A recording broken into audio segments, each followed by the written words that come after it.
Good morning.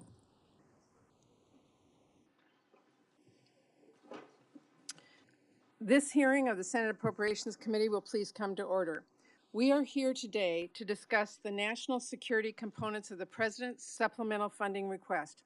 Very glad to have Secretary Austin and Secretary Blinken with us to talk about the challenges we are seeing around the world and the urgency of providing the necessary resources to meet these challenges, support our allies, and make the world and our country safer. At our first full committee hearing earlier this year on outcompeting China, both secretaries made a strong case for why passing our full-year appropriations bills with robust investments in America and avoiding perpetual CRs and devastating cuts is so crucial to keeping our nation competitive on the world stage. As the two of you return to this committee, I think every member on this dais understands and takes to heart many of the messages you left with us at the last hearing. These are unprecedented and difficult times, and American leadership and support will be critical as we face the many threats and challenges we will discuss today. That's why Congress must come together in a bipartisan fashion to act decisively and purposely. This is not a time to punt American leadership or punt on funding agencies critical to these efforts and to American families. If we let politics and division drive us away from this mission, I worry about where we will stand for years to come. So I hope this committee can continue to lead the way with thoughtful, swift, bipartisan action that keeps your message here today in mind. Thank you both for joining us again. We are at a precarious moment across the globe. Ukraine is continuing its courageous resistance against Putin's bloody invasion. And Israel is reeling from a horrific terrorist attack by Hamas, a vicious attack that none of us will ever forget. Now, it is often the innocent that suffer most in war. So, of course, there are also urgent humanitarian needs, including aid for the Ukrainian people and the countries caring for those displaced by Putin's war, and aid for Palestinian civilians in Gaza. It is also a humanitarian imperative that Hamas release the hostages it took during its violent attack. And of course, Putin's invasion has also severely disrupted food supply chains around the world, leaving a serious crisis of global hunger in its wake. And in the Indo-Pacific, our friends and partners face growing threats and aggression, particularly from the Chinese government. In short, the world is on edge, and how the U.S. wields its leadership will be a critical factor in determining what happens next. Now is a time for serious, sober discussion, not partisanship or political show. This hearing is a crucial opportunity for us to make sure we are taking a full view of this moment, meeting immediate requirements while planning for the long term, and providing the resources necessary to make the world safer for America and its allies. If we are going to get this right, we have to understand how these conflicts are developing today and what our strategy is for the future. We have to appreciate the nuances that differentiate each of these challenges, as well as the ways in which they are all interconnected. We have to see the big picture without losing sight of the human reality on the ground. The fact that in the middle of every conflict are civilians, residents displaced from their homes, hostages torn from their families, people facing obstacles getting basic medical services, and kids and families who desperately need food and water. And we have to be able to recognize the complexity of these issues while holding fast to the simple, actionable truths that can guide our work. For me, that means America must stand strong by our allies. Dictators cannot be allowed to invade sovereign democracies. Terrorism cannot be tolerated. And we cannot ignore the humanity and the cries for help from civilians who are caught in the middle of conflict and crossfire, who we must protect. It's a tall order, but the Biden administration's national security supplemental request offers us a useful blueprint. And Vice Chair Collins and I are working right now to craft strong bipartisan legislation that meets the national security priorities that the President laid out.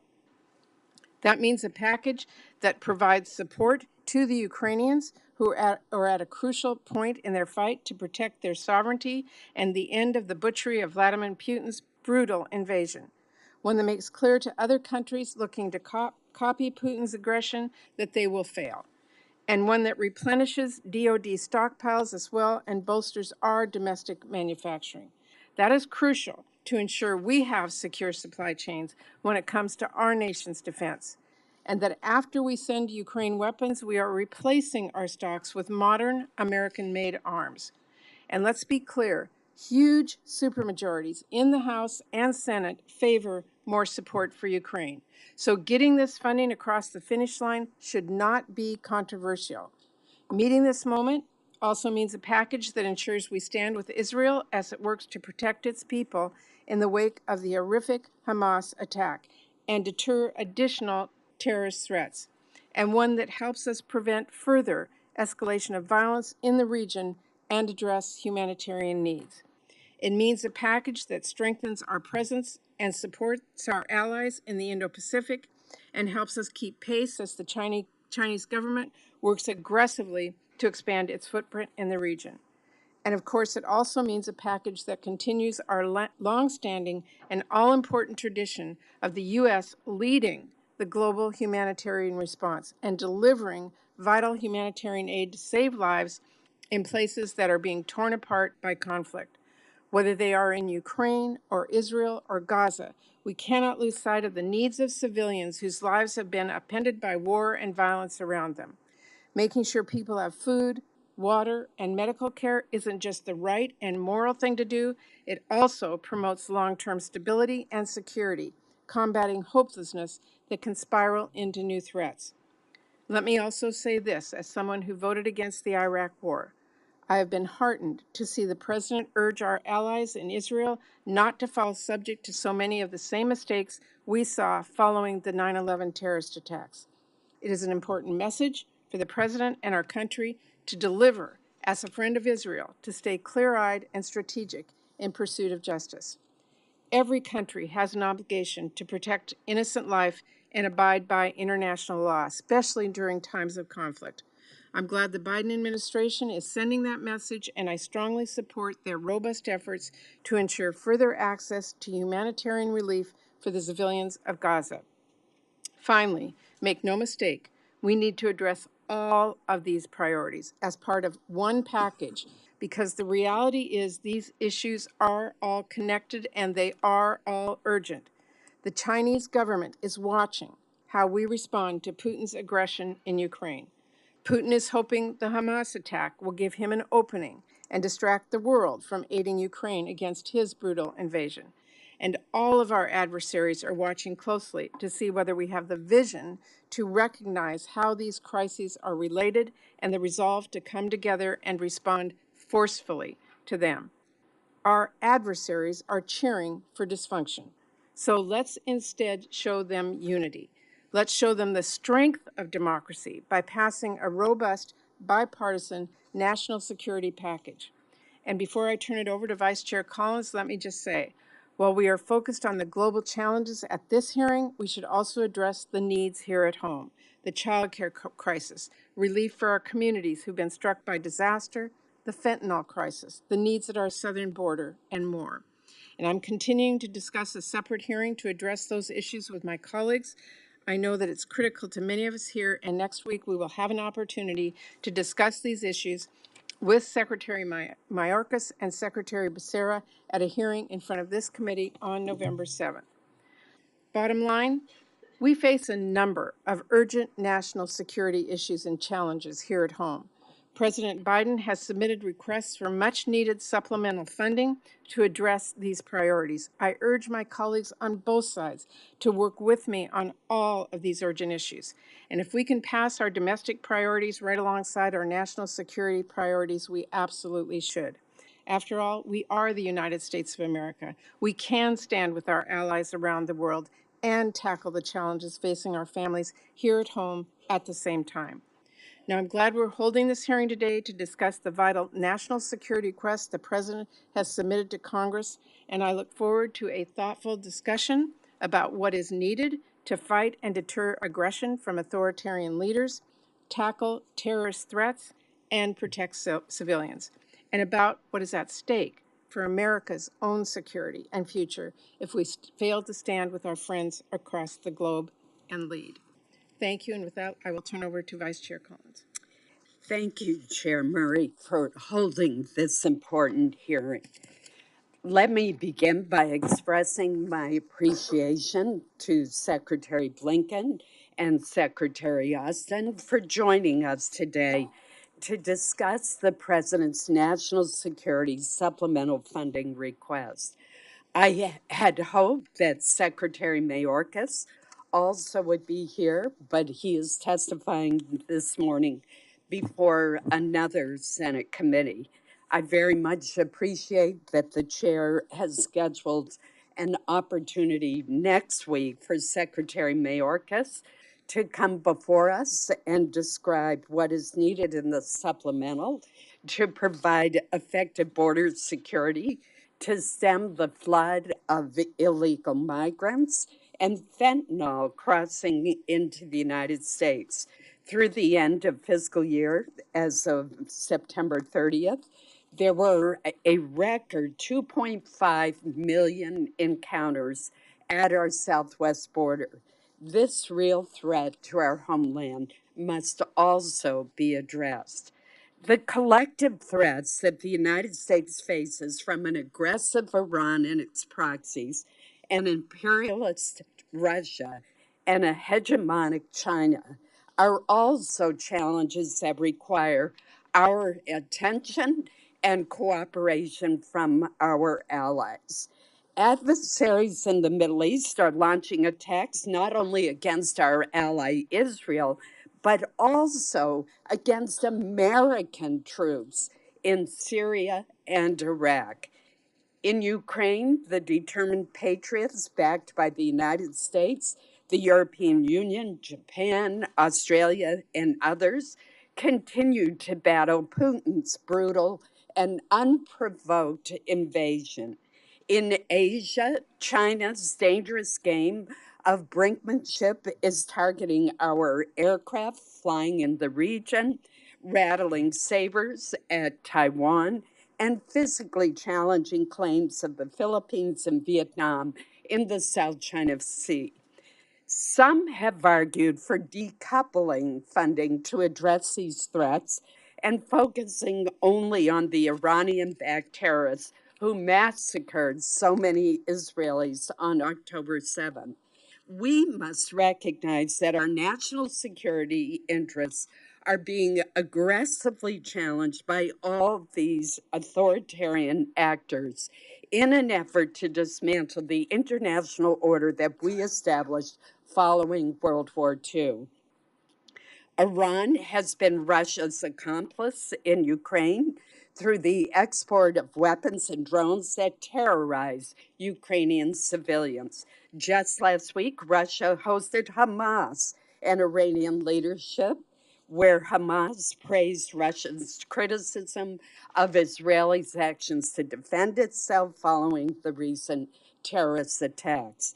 China refuses to condemn either Russia's second invasion of Ukraine or Hamas's attacks, despite both having committed war crimes targeting civilians and both having stolen children from their families. If we fail to thwart these efforts, there will be dire consequences that will jeopardize our national security. The metric by which I will scrutinize the funding proposed by the administration's request is simple. Does it make America more secure or not? Let me offer a few reflections.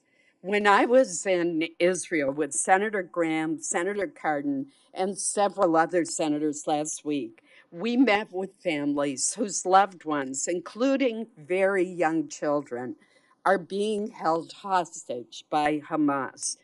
During the October 7th terrorist attacks, parents were murdered in front of their children. The actions of Hamas are nothing less than evil. And we must stand by our friend Israel, the only true democracy in the Middle East. Like Israel, Ukraine was the victim of an unprovoked attack by a repeat violent offender. The United States, albeit slower than many of us would have liked, stepped in with assistance for Ukraine to help repel Russia's battlefield advances. Let's review what has happened since we have helped Ukraine in its defense against Russia's second invasion. No U.S. soldiers have lost their lives fighting in Ukraine. Our adversary, Russia, is weaker. NATO is stronger than ever. Finland has joined the alliance, and I expect that Sweden will do the same soon. Each of these outcomes is in America's interest. Finally, the supplemental request includes more than $30 billion to replenish our military's weapons stockpiles and invest in and strengthen the U.S. defense industrial base in many states. The requested funding will refill the stockpiles and increase the production capacity of key munitions in greatest demand. None of this funding goes overseas or to another country. It makes America stronger by modernizing our arsenal of democracy right here in our country and improving the readiness of the U.S. military to deter any adversary seeking to harm the United States. Secretary Blinken and Secretary Austin, we look forward to hearing your specific justifications. Before we turn to your opening statements, let me reiterate that Chair Murray and I want to enact all 12 appropriations bills, including the State Foreign Ops Bill and the Defense Appropriation. As former Secretary of Defense Bob Gates once told me, the most important action Congress can take to bolster our national security is to pass full year appropriations bills to avoid the harm to military readiness that comes from short term funding patches or sequestration. Secretary Austin, I hope that you will comment on that in your opening remarks. Thank you, Madam Chair. Thank you, Vice Chair Collins. And before I introduce our witnesses and move to testimony, I want to take a moment to welcome someone else today, our newest member of the committee. Senator Sinema is someone who truly knows how to work with members on both sides of the aisle. I'm sure she will be a strong voice for our constituents. Welcome to our committee. Madam Chair, if I may echo your welcome to Senator Sinema. We've worked very closely on many bills, and I know she's going to be a great addition to our committee. Thank you. Now back to the business at hand. I'm very pleased to welcome Secretary of State Antony Blinken and Secretary of Defense Lloyd Austin. Thank you both for taking the time today to be with us and to answer our questions. We will now start with opening remarks, and Secretary Blinken, I will begin with you. Thank you very much, Chair Murray, Vice Chair Collins, distinguished members of the Appropriations Committee. Thank you for this opportunity to testify before you today.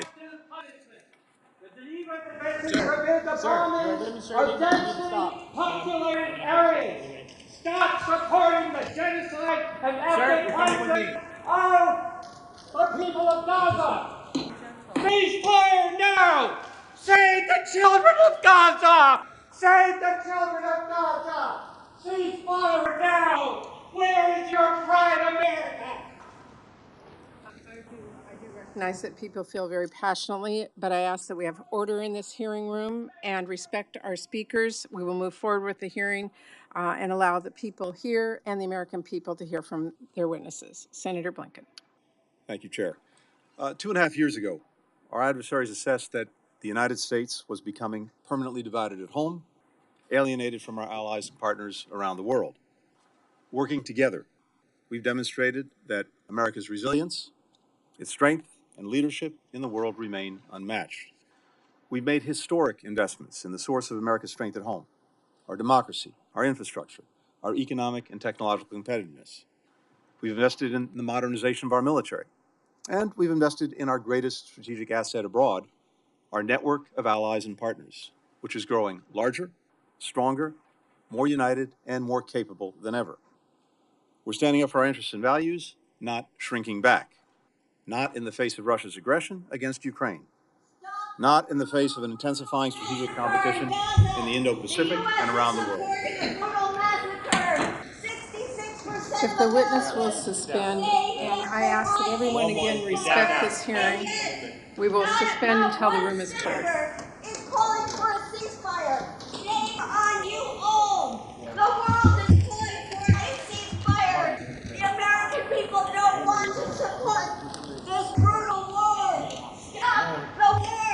Stop the ceasefire now. Stop funding this brutal massacre that Israel is doing on the people of Gaza. Ceasefire now. Ceasefire now. Ceasefire now. Thank you, Senator Blinken. If you can continue. As I said, we're standing up for our interests and values, not shrinking back, not in the face of Russia's aggression against Ukraine, not in the face of intensifying strategic competition in the Indo-Pacific and around the world, not in the face of terrorism and its state sponsors. And America does not stand alone. We built extraordinary coalitions with friends who carry their share of the burden, which I'm happy to come back to. Our adversaries and competitors alike recognize that our strategies are working, and they continue to do everything they can to disrupt us. We now stand at a moment where many are again making the bet that we're too divided or too distracted at home to stay the course. That's what's at stake with President Biden's national security supplemental funding request. The President's request would secure the urgent resources that we need to continue to lead. Secretary Austin and I believed it important for us to be here together today because in this mission, as in so much that we do to advance America's national security, our defense, our diplomacy, our development must work hand in hand. Committee will suspend. And again, I appreciate that people feel passionately about these issues. I would ask that you respect our witnesses and our committee members and allow the American people to hear their testimony. We will pause until the room is cleared. 300 people in Gaza, 3,500 kids dead. Come on, I'm an Army colonel, I'm a former diplomat, I resigned on that war in Iraq that you talked about. That was a terrible thing, and what they're doing right now in supporting Israel's genocide of Gaza is a terrible thing too. Thank you, Secretary Blinken. If you can continue, please. Thank you, Chair. The President's funding request has four key elements. First, it provides for our enduring support to Israel and Ukraine, two democracies under brutal assault by actors determined to wipe their nations off the map. It will ensure that Israel can continue to defend its people by building on the diplomatic, security, and intelligence support that the United States has surged since Hamas's appalling slaughter. I know that several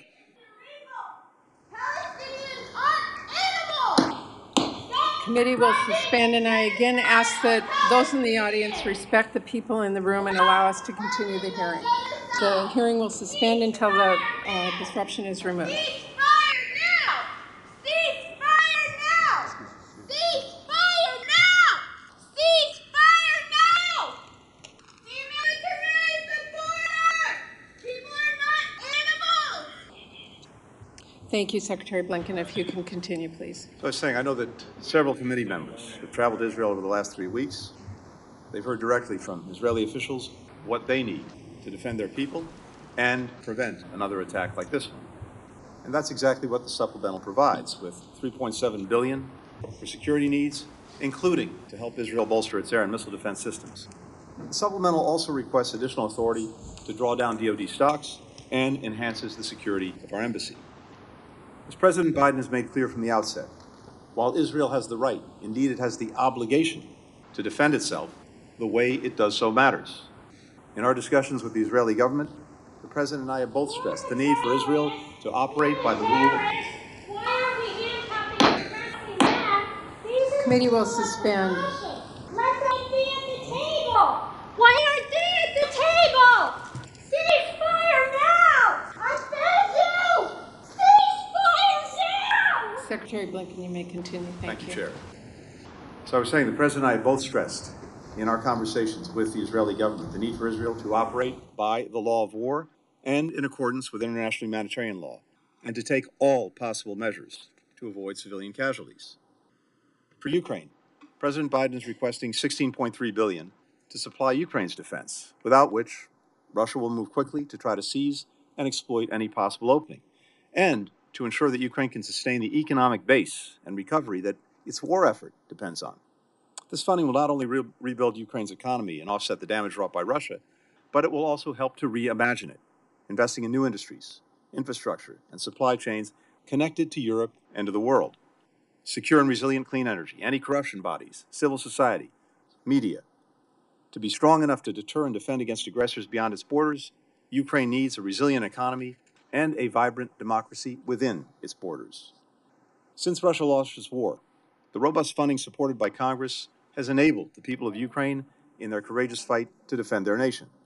It's helped make sure that Russia's invasion and strategic...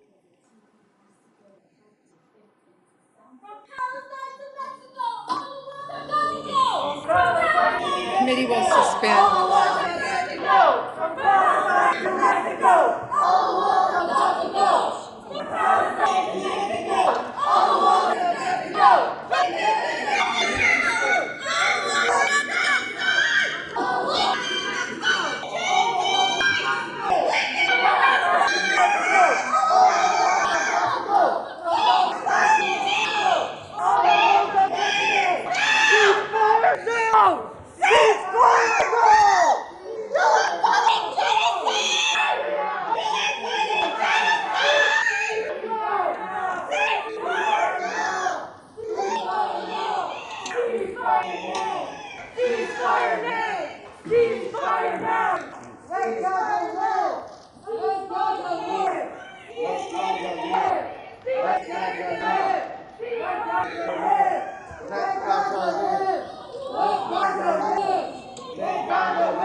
the walls have got to go.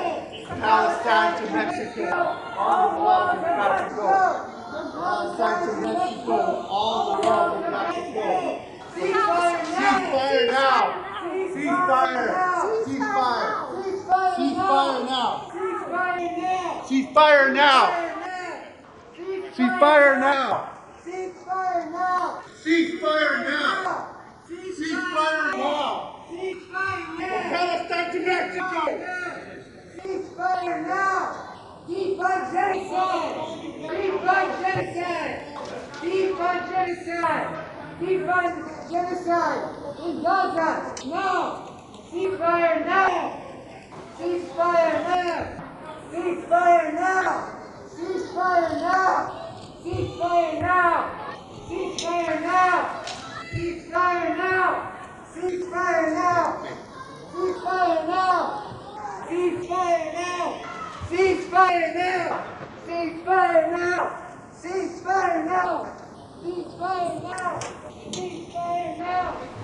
Thank you. And before I turn back over to you, Secretary Blinken, I just really want to thank the Capitol Police for their very calm and professional manner. We all appreciate it. Secretary Blinken, can you please continue? Thank you. So to continue, since Russia launched this war, the robust funding provided by Congress has enabled the people of Ukraine in their courageous fight to defend their nation. It's helped make sure that Russia's invasion is a strategic debacle, making it weaker in nearly every way. And it's rallied the world in defense of Ukraine and of the principles at the heart of the United Nations Charter: sovereignty, territorial independence, integrity, and independence. Our partners are making significant contributions to share the burden of assistance. Turning our backs on their efforts would have lasting implications for our own security and our own standing in the world. The conflicts in Ukraine and the Middle East have clear links, as both the Chair and Vice Chair have noted. Since we cut off Russia's traditional means of supplying its military, it's turned more and more to Iran for assistance. In return, Moscow has supplied Iran with increasingly advanced military technology, which poses a threat to Israel's security.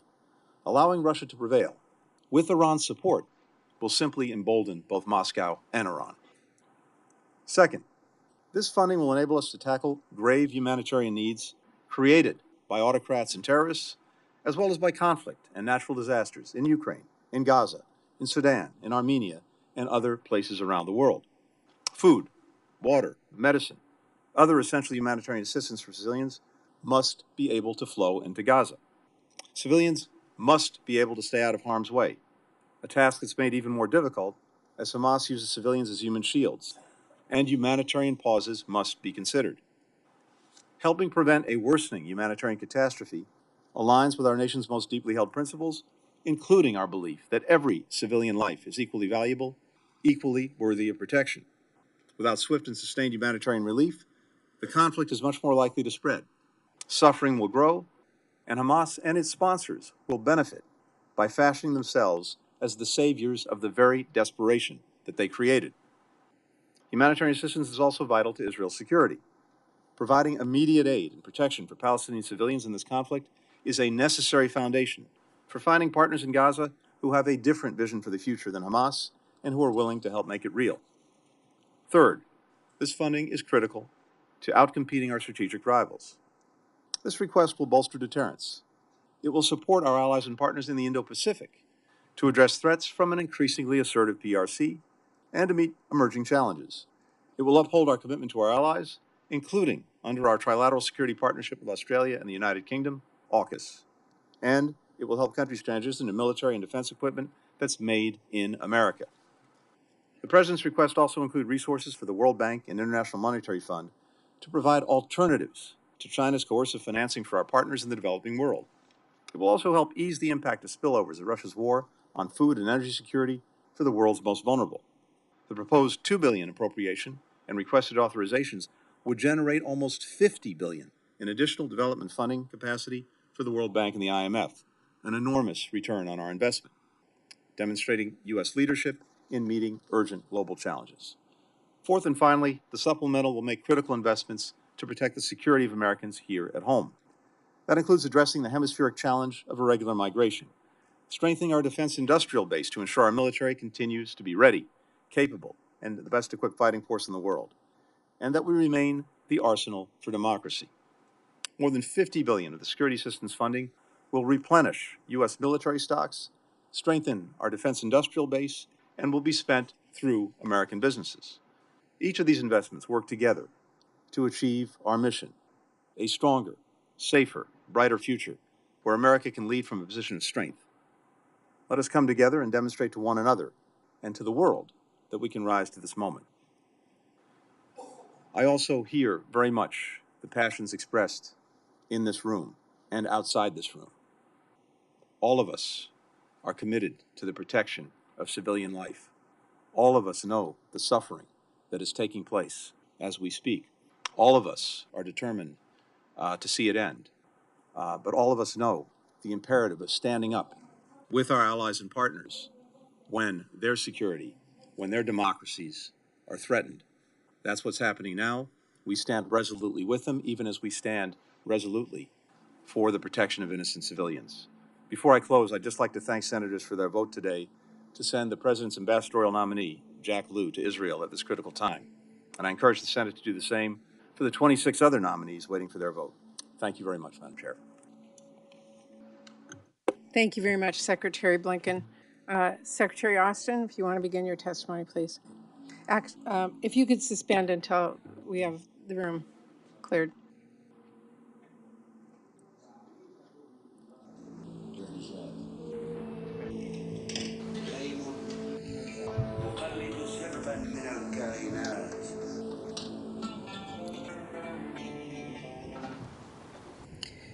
Thank you. Secretary Austin, you may begin. Chair Murray, Vice Chair Collins, ladies and gentlemen, good morning. Thanks for the opportunity to discuss our urgent need for supplemental funding to strengthen our national security.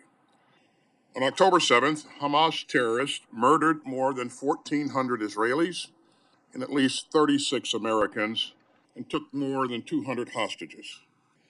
It was the deadliest terrorist attack in Israel's history. It was cruel, hateful, and repugnant. And as former head of Central Command, it reminded me powerfully of the crimes committed by ISIS in Iraq and Syria. As President Biden has said, any democracy would respond decisively to such a vile terrorist assault.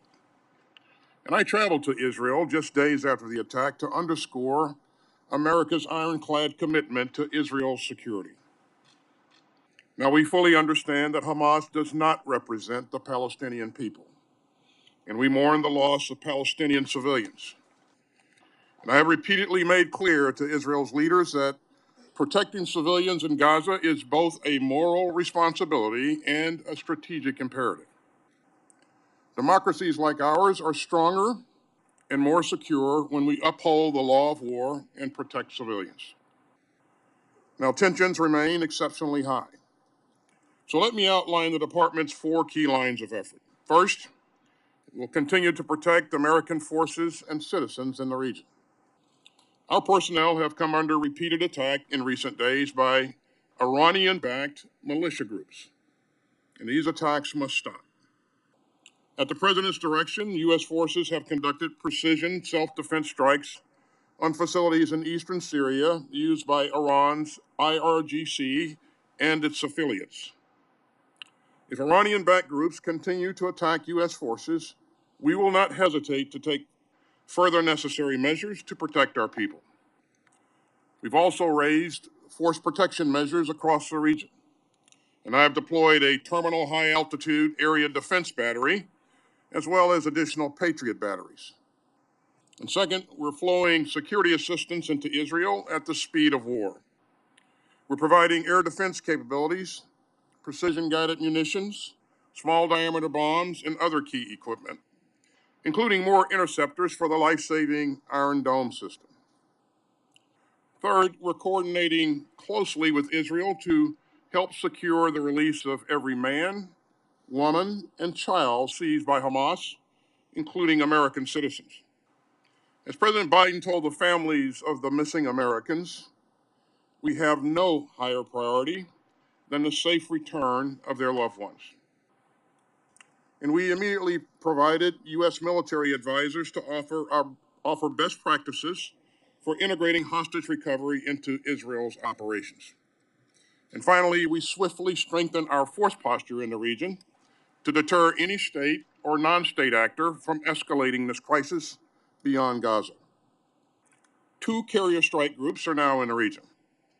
Last week, an additional F-16 squadron arrived in the region, complementing other fighter squadrons already in theater. And all this underscores the President's clear warning. No government or group that wishes Israel harm should try to widen this crisis. Yet even as we surge support into Israel, we remain focused on Ukraine. Nearly 20 months into Putin's failed campaign of conquest, the Russian military has been badly weakened. Ukraine's brave forces have taken back more than half of the territory seized by Russian invaders since February 2022. And that was made possible by bipartisan and principled U.S. leadership and our coalition of some 50 allies and partners. In both Israel and Ukraine, democracies are fighting ruthless foes who are out to annihilate them. We will not let Hamas or Putin win. Today's battles against aggression and terrorism will define global security for years to come. And only firm American leadership can ensure that tyrants and thugs and terrorists worldwide are not emboldened to commit more aggression and more atrocities. So our actions today will shape the world that our children and grandchildren inherit. And that's why we've submitted an urgent supplemental budget request to help fund America's national security needs and to stand by our partners and to invest in our defense industrial base. We're requesting $10.6 billion to help Israel defend itself. The supplemental also requests $44.4 billion to help Ukraine continue to defend itself against Russia's ongoing aggression. We're also requesting $3.3 billion to meet U.S. military requirements in our submarine industrial base and to fulfill our AUKUS requirements. Now, this supplemental doesn't just help meet today's urgent challenges, it also invests in our defense industrial base. When we send our friends munitions from our stockpiles, The money to replenish our supplies strengthens our military readiness, and we invest in American industry and American workers. That also holds true for funding for Israel or Ukraine to procure new equipment off the production line. Some $50 billion of this supplemental request would flow through our defense industrial base, creating American jobs in more than 30 states. And these investments will also improve our production capacities far into the future and help ensure that we are ready to tackle security challenges worldwide. And all that means greater prosperity at home and greater security around the globe. And finally, let me thank all of you for your leadership. Your bipartisan support ensures that we can defend America and stand by the allies and partners who magnify our strength. I'm also deeply committed to working with all of you to enact a full-year appropriation bill to keep America secure. As President Biden has said, American leadership is what holds the world together. And if we fail to lead, the costs and threats to the United States will only grow. We must not give our friends, our rivals, or our foes any reason to doubt America's resolve. So I look forward to continuing to work with you to keep America secure, prosperous, and strong. Thank you. Thank you, Secretary Austin. We will now begin a round of 5-minute questions of our witnesses, and I ask our colleagues to keep track of your clock, stay within those 5 minutes. We have a lot of urgent challenges: getting aid to Israel as soon as possible, continuing our support for Ukraine, and addressing urgent humanitarian needs globally. Some of my colleagues in the House and a few in the Senate are pushing to provide only the emergency military funding for Israel and not the rest of the President's request in this security supplemental. Secretary Blinken and Secretary Austin, I would like each of you to address this question. Why is it so important that we provide supplemental funding for Ukraine, the Indo-Pacific, and humanitarian assistance in addition to military aid to Israel? And Secretary Blinken, I'll begin with you. Thank you very much, Chair. I think it's very important to understand that the elements of this request work together as a package. As you know, the defense industrial base operates in a complex way. It's an interdependent unit. Making these investments together allows us to do what's needed to strengthen the defense industrial base and to seize the benefits and efficiencies that come from making these investments together rather than making them piecemeal.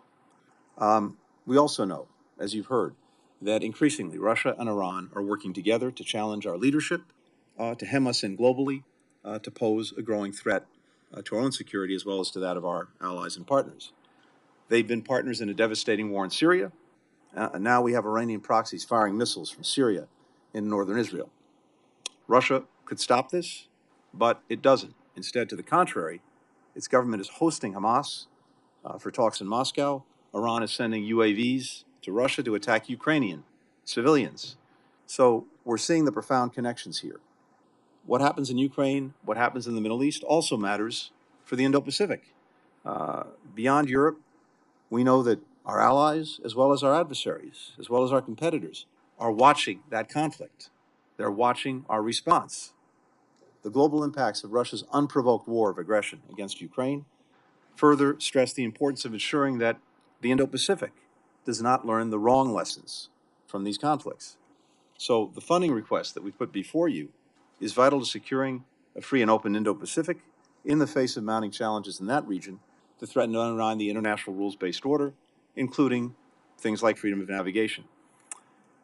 In other words, to put it succinctly, for our adversaries, be they states or non-states, this is all one fight. And we have to respond in a way that recognizes that. If we start to peel off pieces of this package, they'll see that, they'll understand that we are playing whack-a-mole while they cooperate increasingly and pose an ever greater threat to our security as well as to that of allies and partners. And one final thing. I think when it comes to the humanitarian assistance, and we can come back to this, it's first and foremost vital because this is who we are. We know that when it comes down to it, in each and every one of these conflicts, people are suffering. Men, women, and children. Parents, brothers, sisters, aunts, uncles, grandparents. And I think it's profoundly who we are to want to do everything we can to assist them, to try to lift some of the horrific burden that they're bearing from being caught in the midst of conflict. At the same time, it's vitally important as a strategic proposition that we provide the assistance that we can to help people in need. We've seen Hamas and other groups play the siren song of nihilism to try to attract people to their perverted cause. We want to make sure that we have a better response, that we have a better answer across the board. That's part of the strategic proposition, as well as one that's profoundly humanitarian. Thank you. Secretary Austin. Thanks, Chair Murray. I think it's important to remind ourselves that what happens in Ukraine and what happens in Israel matters not to just Ukraine and Israel. It matters to us. It affects our national security as well. We also have to remind ourselves that these countries are in a fight. They're fighting every day, and there are people dying every day.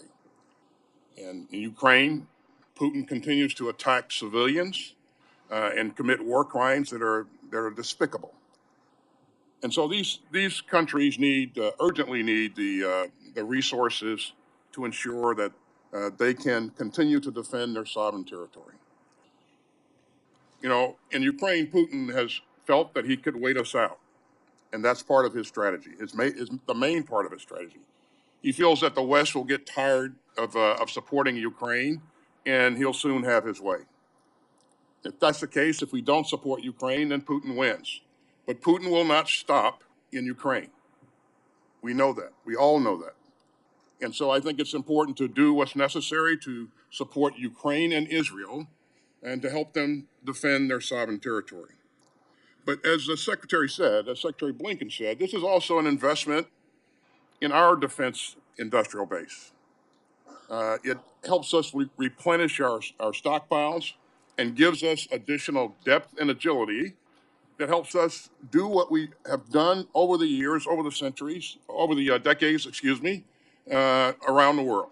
And so I think this is very important that we provide the support, and it's important that we provide the support now in both cases. Thank you, Chair. Thank you. And if my committee members will indulge me, I just want to ask Secretary Blinken on the $10 billion in humanitarian assistance. Some of my colleagues have raised concern that that could end up in the wrong hands, including Hamas. Can you just walk the committee through the reason why you requested it and how you are confident that if aid is provided in places like Gaza, it will not end up in the hand of terrorists? Thank you very much. First, let's be clear that the needs are desperate. The needs for the most basic things, food, water, medicine, fuel, all of these are literally a matter of life and death, just to focus in on Gaza. And we know that they are running out. Hospitals don't have the fuel they need to operate. Men, women, and children displaced, well over 1 million people displaced in Gaza. About half of them under the care of UNRWA right now, desperately need the most basic things in order to survive. So from day one, we have been working with the Israeli government, with Egypt, with the UN agencies, as well as with other actors to try to make sure that assistance could get into people who need it in Gaza, but get it in a way that doesn't go to the people who don't need it, and that's Hamas. So we've set up a system where assistance is coming through Rafah, the gate between Egypt and Gaza. The assistance is checked by Israel at a site that has been established to do that, so that every truck that goes in is verified by Israel as well as by the Egyptian authorities. The trucks go in, these are UN trucks. They go in, they connect to other UN trucks on the other side of the line in Gaza. These trucks then go to distribution facilities that are run by UN agencies. The supplies are then taken from those agencies to various points, to hospitals, to bakeries, because bread is critical, and to other endpoints. Throughout this process, we have an ability, and others have an ability, to track where the assistance is going. We're then able to do monitoring on the other end by contacting the designated recipients to ensure that it's actually gotten to where it's supposed to go and not been diverted. To date, we don't have reports either from the UN or from Israel that this assistance has been diverted from its intended recipients. But it's something that we're going to track very closely. Can I promise you in this committee that there'll be 100% delivery to the designated recipients? No. There will inevitably be some spillage. We haven't seen it to date, but I think we have to anticipate that. But the overwhelming majority of the assistance thus far is getting to people who need it, and we need more. We've gotten up to over 50 trucks a day before the conflict in Gaza, before Hamas's aggression against Israel and its response. The UN and other agencies and other organizations providing relief, we're sending in between 500 and 800 trucks a day. Right now, we're up to almost 60. We're trying to get to 100 this week. That is the bare minimum of what's needed, but we've got to do it, and we believe we have mechanisms in place to make sure that that assistance gets to people who need it, not to Hamas. Thank you. Vice Chair Collins. Secretary Blinken, let me follow up on Chair Murray's question.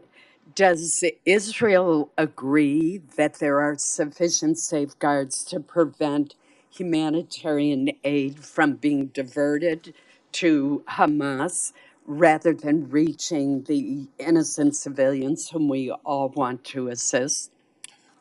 Yes, Vice Chair, and this is something that we've worked closely with Israel as well as with other actors involved. And as I said, the assistance that's going in from Egypt into Gaza is first checked by the Israelis as well as by the Egyptians. And then, as I mentioned, we have some methods to track it to make sure it gets to where it's supposed to go. To date, neither the Israelis nor the UN have said that the aid has been diverted, and we're in constant, almost daily contact with Israel to make sure that the process we've established is working and also to find ways to expand it. One of the areas where we do need to do more and do need to do better is particularly with fuel, because hospitals need fuel to run, desalination plants need fuel to operate. This is an area where we're working to find a way forward that meets the needs, but also with the assurances that Hamas won't abscond with it. Secretary Austin, as you indicated in your opening remarks, Iranian-backed terrorist proxy groups in the region have launched numerous drone and rocket attacks against our forces, U.S. forces in Syria and Iraq.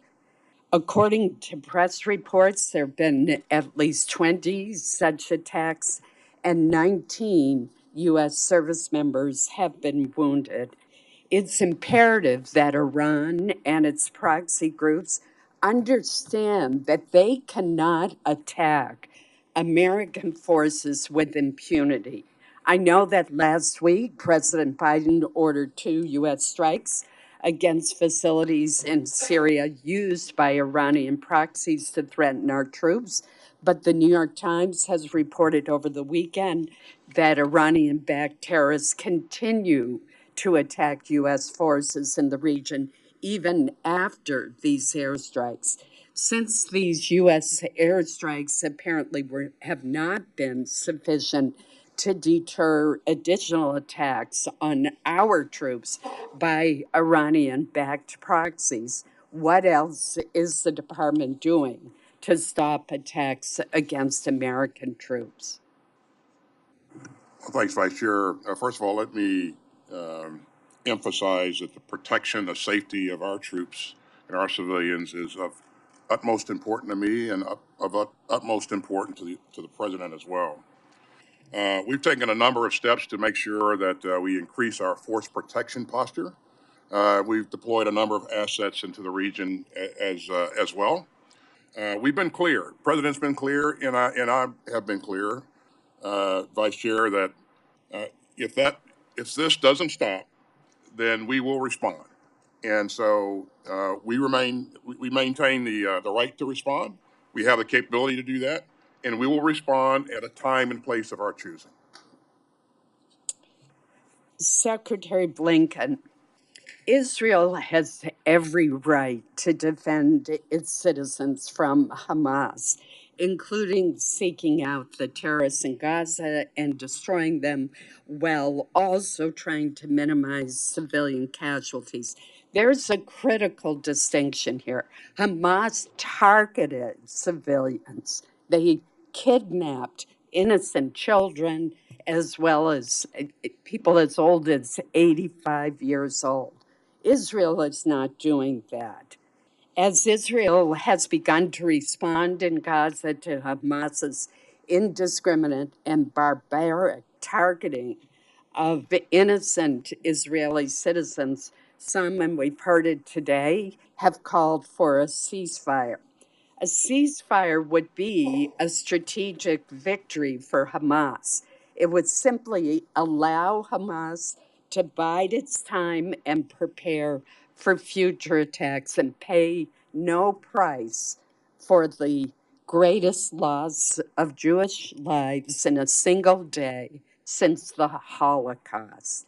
Could you clarify the administration's position on a ceasefire? First of all, Senator, I fully agree with you that no country could tolerate what Israel suffered on October 7th. And it's extraordinary the extent to which that day has receded in memory for so many. I was in Israel shortly after the attack. I've been going to Israel professionally for 30 years and longer than that in my own life. And I have never seen what we have all seen and what Israel experienced on that day in terms of the impact that it had on that society, almost to a man, woman, and child. And as we know, it wasn't just the attack itself and the vulnerability that it revealed. It was the nature of the attack, with young people chased down and gunned down at a dance party, with, as you said, children executed in front of their parents, parents executed in front of their children, families in a final embrace, burned alive, people beheaded. I could go on. You've seen the pictures, you've seen the video. I've heard from many eyewitnesses to these atrocities, including, and if you'll forgive me, because again, these stories recede so quickly, a family at its breakfast table at one of the kibbutzes. And by the way, the profound irony of attacks on kibbutzes, the very people who most ardently believe and want a future of peace between Israelis and Palestinians, a future of two states. A family of four, a young boy and girl, 6 and 8 years old, and their parents around the breakfast table. The father, his eye gouged out in front of his kids. The mother's breast cut off. The girl's foot amputated. The boy's fingers cut off before they were executed. And then their executioners sat down and had a meal. That's what this society is dealing with. And no nation could tolerate that. And as we've said repeatedly, as President Biden has repeatedly made clear, Israel has not only the right, but the obligation to defend itself and to try to take every possible step to make sure this doesn't happen again. We've been equally clear that it is vitally important how Israel does this. And the imperative of doing everything possible to protect civilians as well as to care for those who are endangered by the conflict is something that we feel strongly. You're, of course, right that this is a special burden on Israel because Hamas cynically and monstrously puts intentionally civilians in harm's way by hiding behind them, by using them as human shields, by placing its people, by placing its equipment, by placing its ammunition, its weapons, its command posts underneath hospitals, underneath schools, in residential complexes. But for each of us, and particularly for democracies like Israel and the United States, we have to bear the burden of doing everything we possibly can to ensure that civilians are not harmed and to care for those who need our help. When it comes to a ceasefire, in this moment, you're exactly right. That would simply consolidate what Hamas has been able to do and allow it to remain where it is and potentially repeat what it did another day. And that's not tolerable. No nation would tolerate it. We do believe that we have to consider things like humanitarian pauses to make sure that assistance can get to those who need it and that people can be protected and get out of harm's way. But we can't have a situation where there's a reversion to the status quo, where when this is over, it goes back to Hamas being responsible for the governance and so-called security of Gaza, because that's simply an invitation to repeat what happened. And again, no nation would tolerate that. Thank you. Senator Durbin. Thank you, Madam Chair. 6 weeks ago, the Senate, on a bipartisan basis, gathered with President Zelensky in the old Senate chamber. It was an historic and memorable moment. Many things were said about the courage of the Ukrainian people, which were well deserved. But I recall one particular statement made by President Zelensky, which I'd like to ask you about this morning. He was asked about the course of the war and said the heroism of his people has been demonstrated over and over again. But he said, without the continued financial support of the United States and NATO, we will lose this war. He was unequivocal. He repeated it. Without the financial support of the United States and NATO, we will lose this war. Secretary Austin, was he exaggerating? He was not, Senator. As you know, we have provided significant amounts of security assistance to Ukraine, and not only that, based upon our leadership, our example, some 50 other countries have come in and worked with us in a coalition to also provide assistance, and so they've provided some $35 billion of their own to this overall effort, and I think our leadership in this effort really matters. Secretary Blinken, we know why we're asking these questions.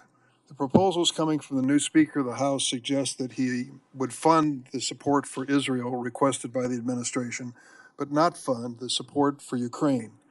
In the starkest terms, what would that mean if we were to step back and not fund support for the people of Ukraine to repel Putin at this moment? Senator, I think it would do both terrible harm to our values, but also to our core interests. Values because I think all of us are united in wanting to respond to aggressors, to bullies who try to lord it over their neighbors. And in the midst of doing that, inflict incredible suffering on people. What impact would that have on NATO? I'm sorry? What impact would it have on NATO if the United States does not fund I'd say support? two things. First, what we've seen is a remarkable coming together of our NATO alliance, an alliance that's actually grown stronger and larger as a result of Putin's aggression. An alliance that's also stepped up in a major way. Its individual members, in terms of burden sharing, we often, and rightly, have concerns in different conflicts in the past about inadequate burden sharing. This is an instance where we've seen very significant burden sharing that would almost certainly go away if we go away. If you look at it, total assistance to Ukraine going back to February of 2022, the United States has provided about $75 billion, our allies and partners, $90 billion. If you look at budget support, the United States has provided about $22 billion during that period, allies and partners, $49 billion during that period. Military support, we provided about $43 billion, allies and partners, $33 billion. Humanitarian assistance, the United States, $2.3 billion, allies and partners, $4.5 billion, plus another 18 to 20 billion in caring for the many refugees who went to Europe and outside of Ukraine.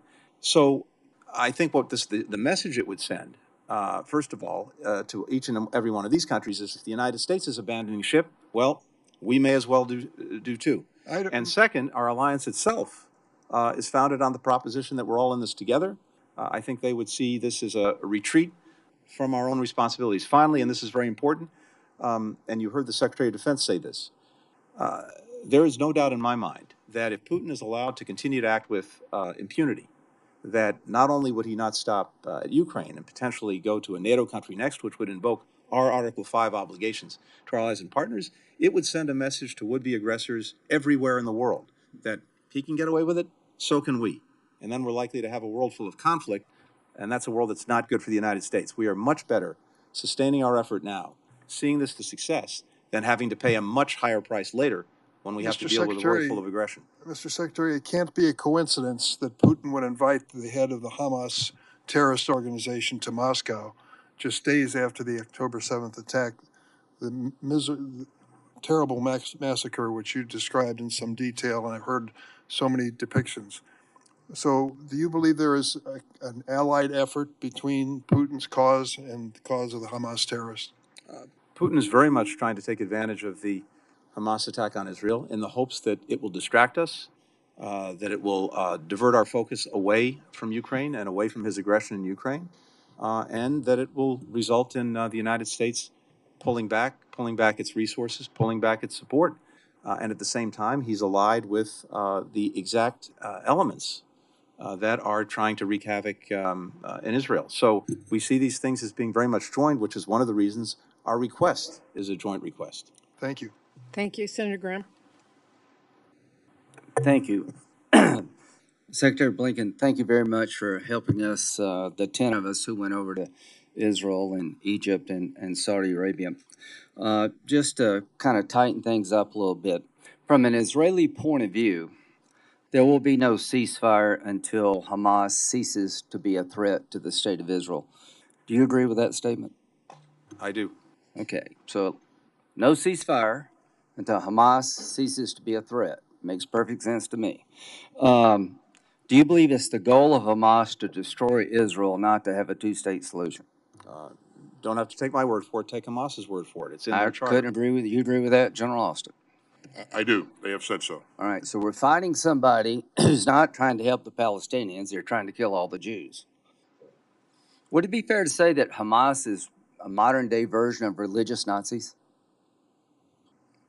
I think there are different ways to qualify it. I would simply say that what Well, we've seen in recent, is that a good well, the most characterization? recent, I think the best recent analogy, Senator, Yeah. is ISIS.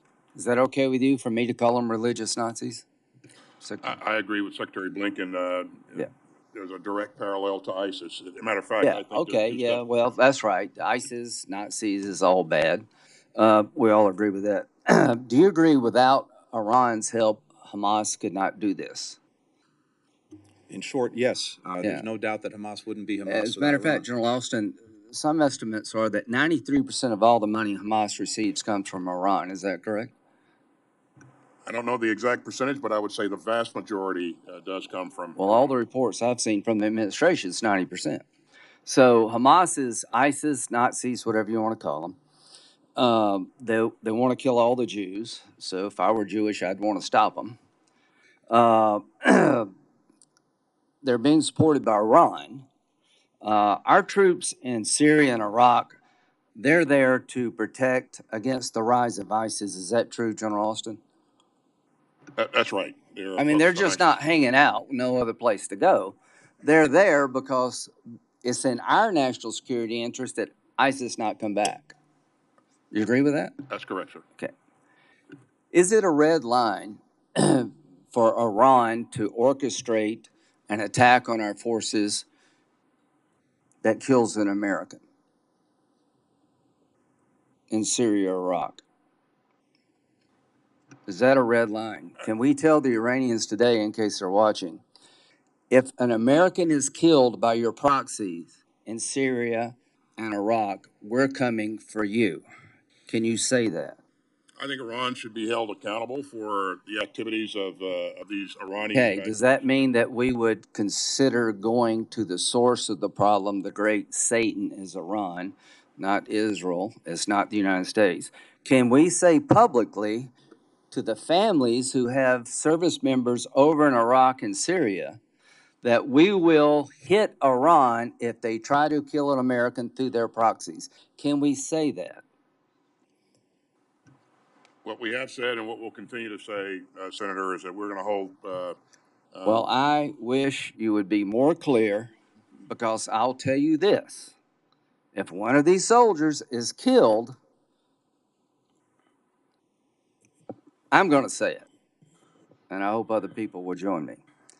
If there's a attack by Hezbollah in the north, General Austin, that would put the state of Israel at threat, would that be an escalation of the war?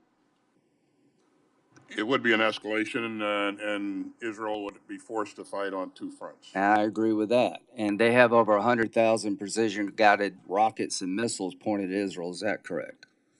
That's correct.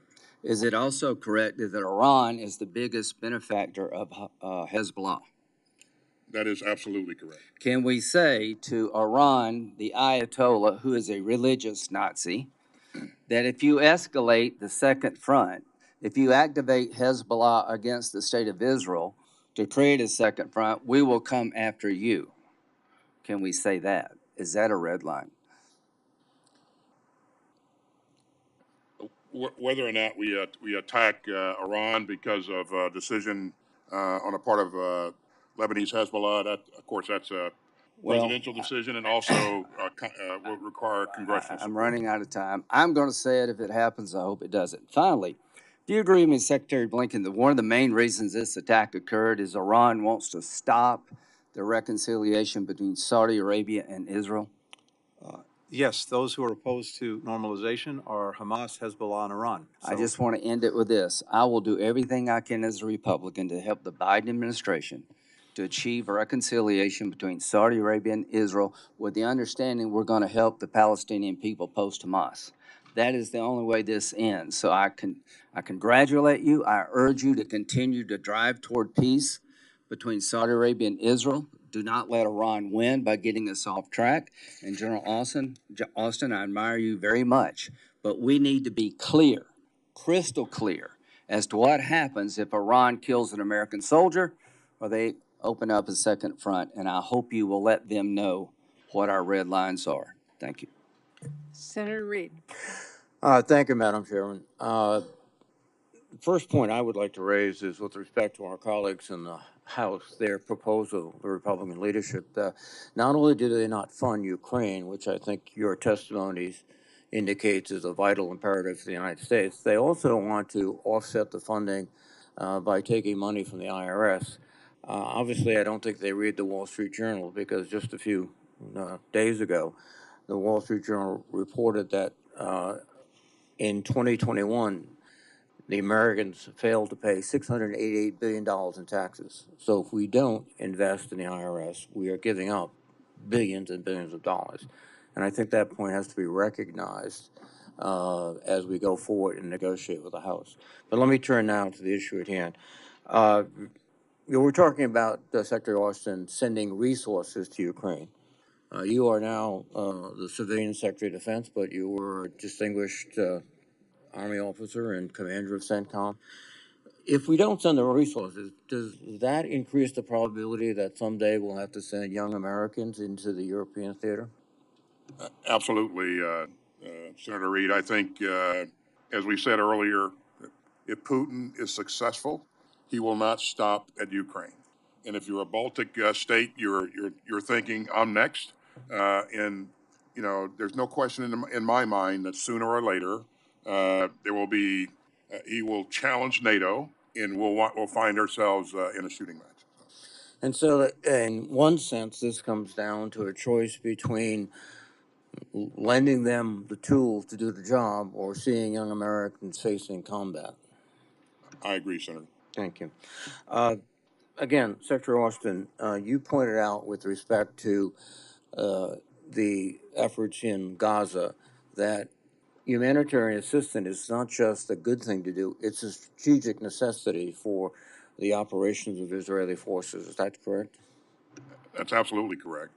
Now, it would seem to me that they could and should move into position in areas they control, hospitals, shelter, and food, and make it available to the Palestinian people and do all they can to assist those people to reach those areas. Is that appropriate?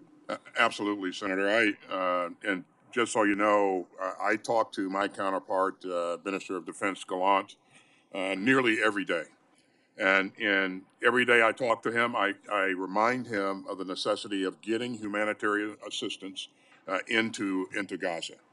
We just had such a conversation yesterday, and this is really, really important for a number of reasons. But you know, I'm delighted to see that the flow has increased. But to the Secretary's point, we need to increase it much, much more. I think not only do we need to increase it, but also in terms of the strategy of the perception of the world with respect to Israel, is that they have to make it clear that their foe is Hamas, not the Palestinian people, and that they will go indeed out of their way to try to protect the Palestinian people. I think that's essential, and it's not just a humanitarian impulse. It's very practical, strategic, operational technique. I agree, Senator. Uh, we tried to make this point also, Mr. Secretary, Secretary Blinken, in our trips, and we suggested that to the Crown Prince of Saudi Arabia that he can put resources into humanitarian relief.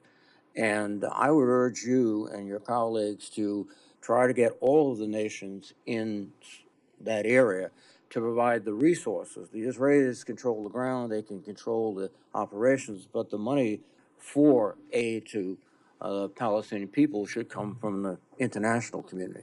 Yeah, Senator, I very much agree with that. The United States, as it stands, is by far the leading donor to the Palestinians. We provided $1.6 billion in assistance through various agencies to the Palestinians over the pendency of this administration. And we would like to see other partners, other allies step up and do the same thing. That's something that we've been very clear about in our own conversations. And I really applaud the members of this committee and others who've been to the region recently and have been pushing that as well. Just a final point, my time is expiring. We have also a necessity to get many American citizens out of Gaza. And can you assure us that you're doing all you can to achieve that objective? We are, Senator. We're working on this every single day. We have about 400 American citizens and their family members, so it's roughly 1,000 people who are stuck in Gaza and want to get out. I'm focused on this intensely. My entire department is as well, both in the region and here. We're working with various parties to try to facilitate their departure from Gaza. The impediment is simple. It's Hamas. We've not yet found a way to get them out through whatever place and by whatever means that Hamas is not blocking. But we're working that with intermediaries. We're working that for them. There are also another roughly 5,000 third country nationals from other countries seeking to get out. So this is something that we're intensely focused on. We've been in close communication as best we can with Americans who are stuck in Gaza. We've had about 5,500 communications that we've initiated, phone calls, emails, WhatsApp, to be in touch with them, to try to guide them as best we can, and to work for their ability to leave. Thank you very much, John. Senator Moran. Chairwoman, thank you very much. Upon the congressional receipt of the President's request for this emergency supplemental, my first request was of our own committee leadership that we have this hearing. And I thank both of you for honoring that request. Congress has a constitutional responsibility to deal with the dollars that will be spent. And I want this committee, as we should do, to treat that in a significant and serious manner. I think a markup would be important, but I would certainly indicate that changes and input from this committee and from Congress are required. One, to make the package better, and two, to make it more amenable toward passage by both the House and the Senate. I was originally and continue to be disappointed that Secretary Mayorkas is not with us, but I'm pleased to know that that is occurring next week. I want the committee and our witnesses in representation of the administration to know that there are many of us who believe our borders are our national security issue as well, that emergency supplemental financial aid should be included, but I also want you to know that we need the administration to work with us on policy changes, the laws and policies at the border, financial support for changes at the border for additional personnel are insufficient, but we need a different approach toward the push and pull of those people around the world who are seeking entry into the United States. I'm interested in seeing a package pass the Congress and be signed into law but I want to make certain the administration knows that there are many members of Congress who are serious about the issues of national security at our own borders. I want to ask a couple of questions, and I'll submit more in writing. But I'd like an assurance, and maybe this comes from you, Secretary Austin, of a commitment. I want to make certain that as we assist Ukraine, we are assisting Ukraine in a way that allows them to succeed. I don't want this to be just a stalemate. I do not want Ukraine to have the dollars necessary not to lose. I want Ukraine, with our help and others, to have the opportunity, with their capabilities, their own personnel, to win. What would be your response, Secretary Austin? My response would be, my response is, Senator, that that's exactly what we're doing. If you go back to the beginning of this effort here, all of us were saying, or many of us were saying, that Ukraine wouldn't survive Russia's onslaught for more than 2 days. So here we are a year later. Not only have they defeated Russia in a number of battles, but they've regained 50% of the territory that Russia initially occupied. And Putin is a strategic failure right now. He's not achieved any strategic objective that he set out to achieve. He never conquered Kyiv. He's been stuck essentially in the same place in terms of, his frontline trace on the battlefield for a long time. Now, I think that based upon where they started and where we are now and what they continue to do, I would say that Ukrainians have made remarkable progress. And our goal is to make sure that they can continue to do that. So we're talking to them every week. I'm talking to my counterpart every week to ascertain what his requirements are, and we're moving with urgency to make sure that we can fill those requirements where possible. Secretary Austin, tell me, if you would, tell us, how does a failure to fund Ukraine embolden China, embolden Iran, embolden Hamas, embolden Russia? We've had circumstances in our history, including recent history, at least in my view, in which we sent a message to the world that we are not a faithful ally, and to our enemies, to our adversaries, that we are not a threat. Would the failure to fund Ukraine in this circumstance meet that criteria, in which we fail to demonstrate our capabilities, our willingness, our statuitious? And what would be the consequences of that message being sent? As you know, there are those who say that we should be focused on someplace else besides Ukraine. But doesn't our failure to focus on Ukraine create huge and significant problems elsewhere in the world with our adversaries and diminish the support of our allies? I think it sends a horrible message to our adversaries, Senator. I think, our adversaries would like to build a narrative that we are not a trustworthy ally or partner. And we see some of that beginning to play out in the media space right now. They are seeking to take advantage of every opportunity. And they would like to prove that the United States is something else other than it is. And we are the world's most reliable ally or partner. And I think it's necessary to demonstrate that we're going to stick by our partners. Is it more than coincidence that we have so many challenges in this world all occurring now at this same time? I think a number of things have come together to cause what we're seeing happen, but certainly a failure on our part to follow through with in support of our allies or partners exacerbates some of the things that we're seeing right now. So. Thank you, sir. Thank you, Senator Tester. I want to thank the chairman and ranking member. I want to thank both you secretaries for being here today. I appreciate the work you do. I appreciate the difficulty of the work you do. I want to touch quickly on why we're here, and that's a supplemental to help Israel and help Ukraine with humanitarian aid and infrastructure money for subs in particular. I want to start by saying the attack on October 7th by Hamas on Israel was horrific, and it is critical that we provide our ally with the necessary tools to defeat Hamas, and I want to thank you too for working in that way. because we cannot allow terror and enemies of democracy to win. And that is why it is critical that this committee shows the leadership so Congress can deliver a package that supports Israel and counters Vladimir Putin. I happen to believe that America is the greatest country that's ever existed on the face of the earth. And we need to support Israel. We need to make sure we're standing up to Russia. And I think we're able to walk and chew gum at the same time.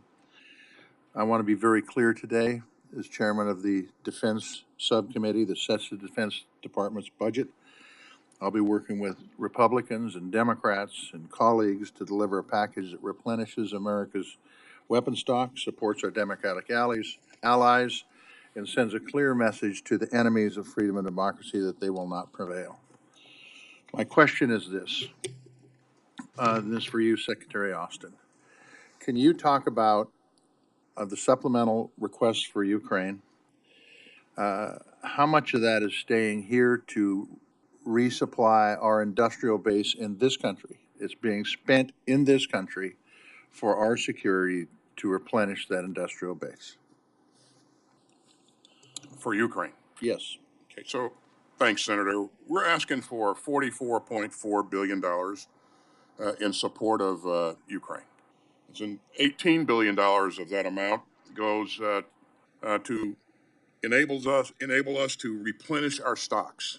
And so we would purchase American weapons and munitions from American companies to do that. $12 billion of that amount goes to support the Ukraine Security Assistance Initiative. And so this is buying new products, new weapons, new munitions from American companies. $5 billion of that supports our troops who are currently deployed, overseas. We surged a number of brigades to Europe as this began, and we have to sustain them.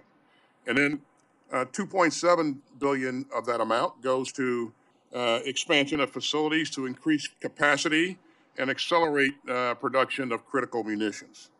And then finally, 1 billion for the acquisition of critical defense articles, which includes munitions as well. So this money is going right back into the coffers of America, and it's going to create jobs. It's going to sustain jobs. It's going to provide opportunities for Americans. I think you know, Senator, that the first 4 supplementals that we asked you for and we received bipartisan support on, over $27 billion of that money that we received was invested in over 30 states here in the United States, and I think that's real money going in the pockets of Americans. So. And in the end, this supplemental will make the United States stronger, correct? That's correct, Senator. We've heard a lot about whether Ukraine really needs the money or not. I listened to a talk show this weekend, and they said there's not the urgency like there is in Israel. I think there's urgency on both, by the way. Could you talk to me about, if we don't pass supplemental that includes Ukraine, how long Ukraine has before Putin becomes successful? It's hard to put an exact timeline on how long it would take, Senator, but I can guarantee you that without our support, Putin will be successful. And while the Ukrainians have done amazing work, with our help in terms of the things that we provided them, if we pull the rug out from under them now, Putin will only get stronger, and he will be successful in doing what he wants to do in acquiring his neighbor's sovereign territory. I would just hope that this committee shows the leadership that I know we have sitting on both sides of the dais to do the right thing here and get a supplemental out that works for our national security. Thank you, Madam Chair. Senator Hoeven. Thank you, Madam Chair. We need to support Israel. There's no question about it. They're fighting for their very existence. We see that. We need to help them and support them, not just in this package, but beyond that. I believe we also need to support Ukraine. When you look at history, we understand very clearly that tyrants like Putin don't stop. They have to be stopped. So we need to do those things. But we also need to secure the homeland. And that means securing our border. And there's about 14 billion, 13.6 billion in this package requested relative to the border and immigration. Secretary Blinken last month, 270,000 illegal encounters, people trying to cross illegally at the southern border. That's a record. 2.5 million last year. And 169 individuals trying to cross that are on the terrorist watch list. Border security is national security. And I'm trying to understand how $14 billion to house, transport, and provide other services to individuals coming here illegally won't just encourage more to come. So my question to you is, how is it that you're going to assure us here today, and we'll ask Secretary Mayorkas in a week, that you're going to secure the southern border? Because I think for a lot of folks, when we're talking about national security, they want to see how that's going to happen. And we're going to want to be assured of that. How are you going to assure us that this is going to actually happen, that it's not $14 billion for more people to come here illegally? Thank you, Senator. First, I think it's important to put this in very brief perspective, which is we are facing a migration challenge around the world of historic proportions. We've got more people on the move, displaced from their homes around the world than ever before, ever since we've been actually keeping the numbers on this. More than 100 million people in our own hemisphere. It's somewhere between 20 and 25 million people. And it used to be that we would have one crisis at a time. It might be Cuba, it might be Haiti.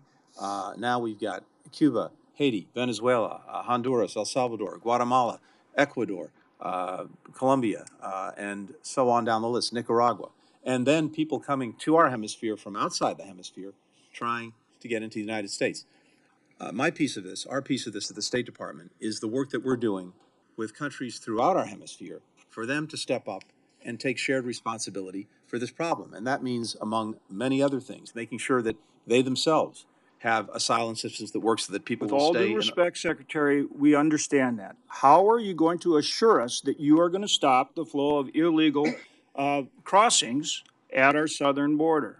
Will you give us that assurance, and will you quantify it? We are working comprehensively. Without just talking about the problem, will you give us the assurance, and will you quantify it?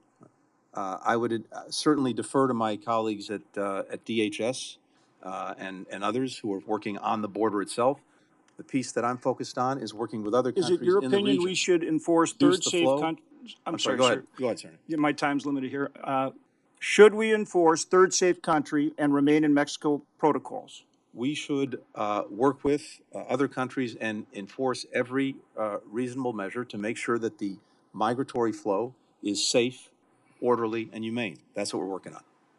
Secretary Austin, we've had more than 25 attacks in the Middle East on our troops just since October 7th. Why are we not striking back more forcefully? Why are we not delivering a resounding message to stop those strikes on our bases and on our troops? Thanks, Senator. As I said, the protection of our troops, the safety of our troops is very, very important to me and the President. And we maintain the right to respond at a place and time of our choosing. And we've said that, and we're serious about that. So we're to understand that we will strike back sufficiently forcefully to stop these attacks. We will do what's necessary to protect our troops and deter this kind of behavior. One follow-up question. Senator Moran asked about a strategy with Ukraine that brings this war to a successful conclusion. What is that strategy? Well, from our standpoint, we want to make sure that Ukraine, at the end of the day, is a democratic, independent, sovereign country that can defend its territory and deter aggression. We also want to make sure that we keep NATO together, and I think the team has done a credible job in making sure that we bring our allies and partners along. In terms of specific goals and objectives, I would defer to the Ukrainian leadership to define that. But again, our goal is to make sure that we're providing the support to Ukraine to do what it needs to defend its territory. Thank you. We need to know that we have a strategy as part of this funding. I think it's very important in terms of building support for the funding for Ukraine. Thank you to you both. I appreciate it. Senator Shaheen. Thank you, Madam Chair and Vice Chair, for this hearing, and thank you to Secretary Blinken and Secretary Austin for being here at this really critical time throughout the world. Senator Graham and Senator Moran, to some extent, both made the case for Hamas, for Iran funding Hamas and Iran's malign activities across the Middle East. But can you also talk about why funding Ukraine aid is important to degrade Iran's activities as well? So, Secretary Austin or Blinken?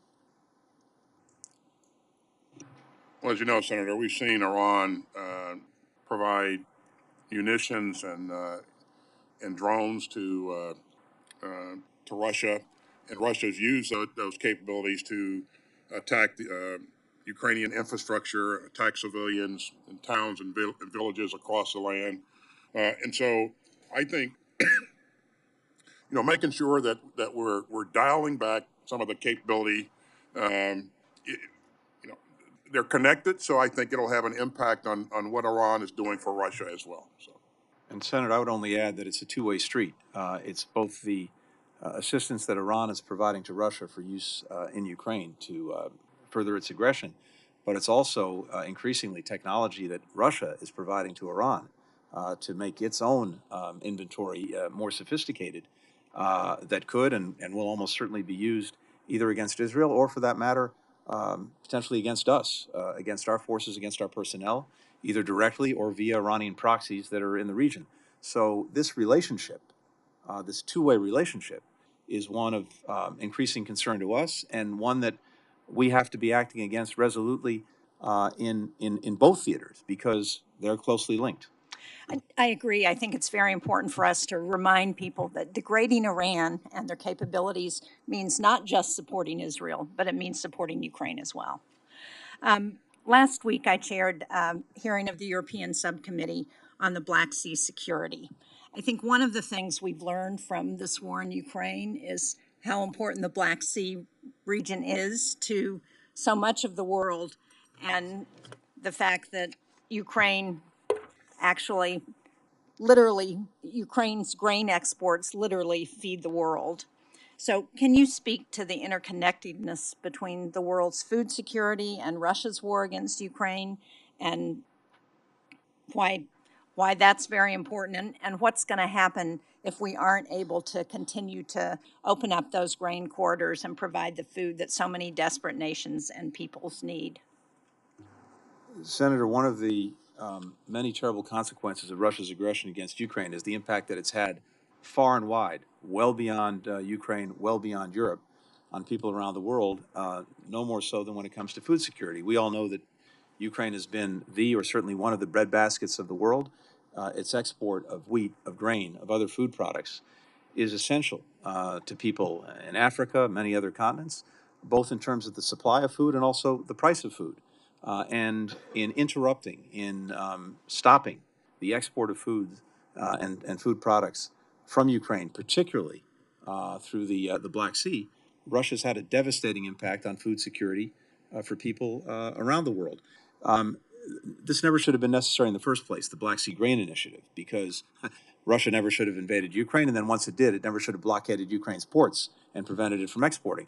But an arrangement was made, as you know very well, led by the United Nations and Turkey, to get an arrangement by which these products could be exported. And while that agreement was in force, while the Russians were respecting it, allowing it to go forward, some 30 million metric tons of wheat and grain were exported, the equivalent of 18 billion loaves of bread. So that's what was at stake.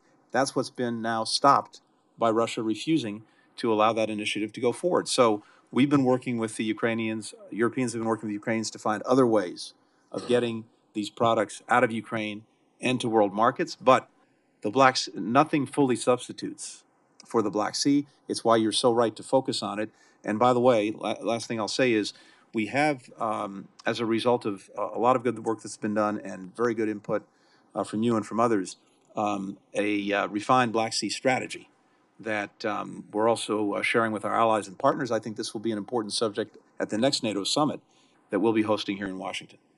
Thank you. And I'm almost out of time, but I do want to ask you about the suggestion that's being floated that humanitarian aid is going to go through the UN, and the UN is going to take some funding off of that in ways that support the UN and don't support the end goal of that aid. So can you just point out why that is not correct? First of all, that's just quite literally and practically not the way it works. The Security Council is not involved in these either the decisions about how the aid is used or distributed. It's individual UN agencies. Some of the critical UN agencies that are involved in providing assistance, like UNICEF, like the International Organization for Migration, like the World Food Program, happen to be led right now by Americans. In fact, 3 American women. And so we have great confidence in the ability of these agencies to do the critical work that they need to do, and to do it in a way that makes sure the assistance they're providing gets to the folks who need it, not folks who don't need it. Thank you. Senator Bozeman. Thank you, Madam Chair, and thank you all for being here. And I'd like to talk a little bit about what I think is really the underpinning of our own defense security and our ability to provide aid to others, aid to our department, and that's our procurement ability. It's not glamorous, but it really is so very important. I've learned a lot about it through working with Senator Murray on our military construction efforts, but also Camden, Arkansas is a major player in that space, and they're working really hard. The people of Arkansas, the people of Camden have really stepped up. Secretary Austin, 2 years ago in the fiscal year 23 DOD budget hearing, I asked you about possible ways we could strengthen our industrial base to ensure we meet the current day demands and replenish our stockpiles. Since then, from your perspective, how has industry responded? How is it performing? Are we making the right adjustments and doing so fast enough? Well, thanks, Senator. I'll begin by saying that I'm committed to continuing to do the right things to make sure that we're working with industry to expand capacity where appropriate. We engaged in industry early on as this conflict in Ukraine started, and for the most part, well, in all cases, leaders of industry were very helpful, very willing to increase production, increase capacity, and so we have some good examples of that great work. In terms of whether or not it's fast enough, if you're me, it can never be fast enough. If you're, Ukrainian, you can never get it there fast enough. But there are some limitations in terms of how quickly they can do certain things. There will continue to be workforce challenges, and when you expand capacity, there's this. I mean, there's this issue of the time that it takes to build the capacity and then make sure that the lines are running smoothly. Now, what they've done in a lot of cases to meet urgent needs is double and triple shifts so that they can, in some cases, crank out munitions and weapons at a much greater speed. So the cooperation that we have enjoyed throughout, I think, has been really good. And we are in contact with industry leadership nearly daily. And my under for acquisition and sustainment is engaging on a daily basis, and I meet with them frequently. So they are doing the right things. They're being very helpful, but it can never move fast enough, to answer your question. So with all the global demand now and then the possibilities of looking into the future, with such an uncertain world, we have this global demand for short-range rocket motors, PAC-3 missiles, HIMARS, Javelin, Stingers, 155 military artillery rounds. Do you feel that the request replenishes current stockpiles to an appropriate level while simultaneously fulfilling current day demands? Do you feel industry is able to meet the higher request if needed? I do. I think what we have in this request is the right amount, and I would say that we're going after capability as fast as industry can produce it, and so we've asked you for $3 billion as a part of this request to invest in helping to expand that capacity with industry, but it's the thing that we need to continue to work. So regarding the Israel portion of the supplemental related to the Iron Dome request, the language is structured as a transfer to Israel. I'm hearing from industry that they are currently lacking the investment to help quickly accelerate rocket motor production for the interceptor missile to meet the new increased demand. The Ukraine portion of the request includes language allowing appropriated dollars to support infrastructure investments to accelerate production. Should we include similar language to support infrastructure investments to help meet the interceptor missile demands? Senator, as a general rule, we're going to do everything that we can to meet the demands that we see in both Ukraine and Israel. As you know, this is the munition that you're addressing is a co-produced munition, Right. And so the American company that produces that munition is a company that I wants to work for. So I'll have to take that question for the record rather Thank than you. answer. I don't have time to address the question, but as ranking member on agriculture, I'm concerned about Russia using food as a weapon. So that's for what it's worth. Very Thank much you, share Madam that Chair. concern. Senator Merkley. Thank you, Madam Chair, and welcome to both of you.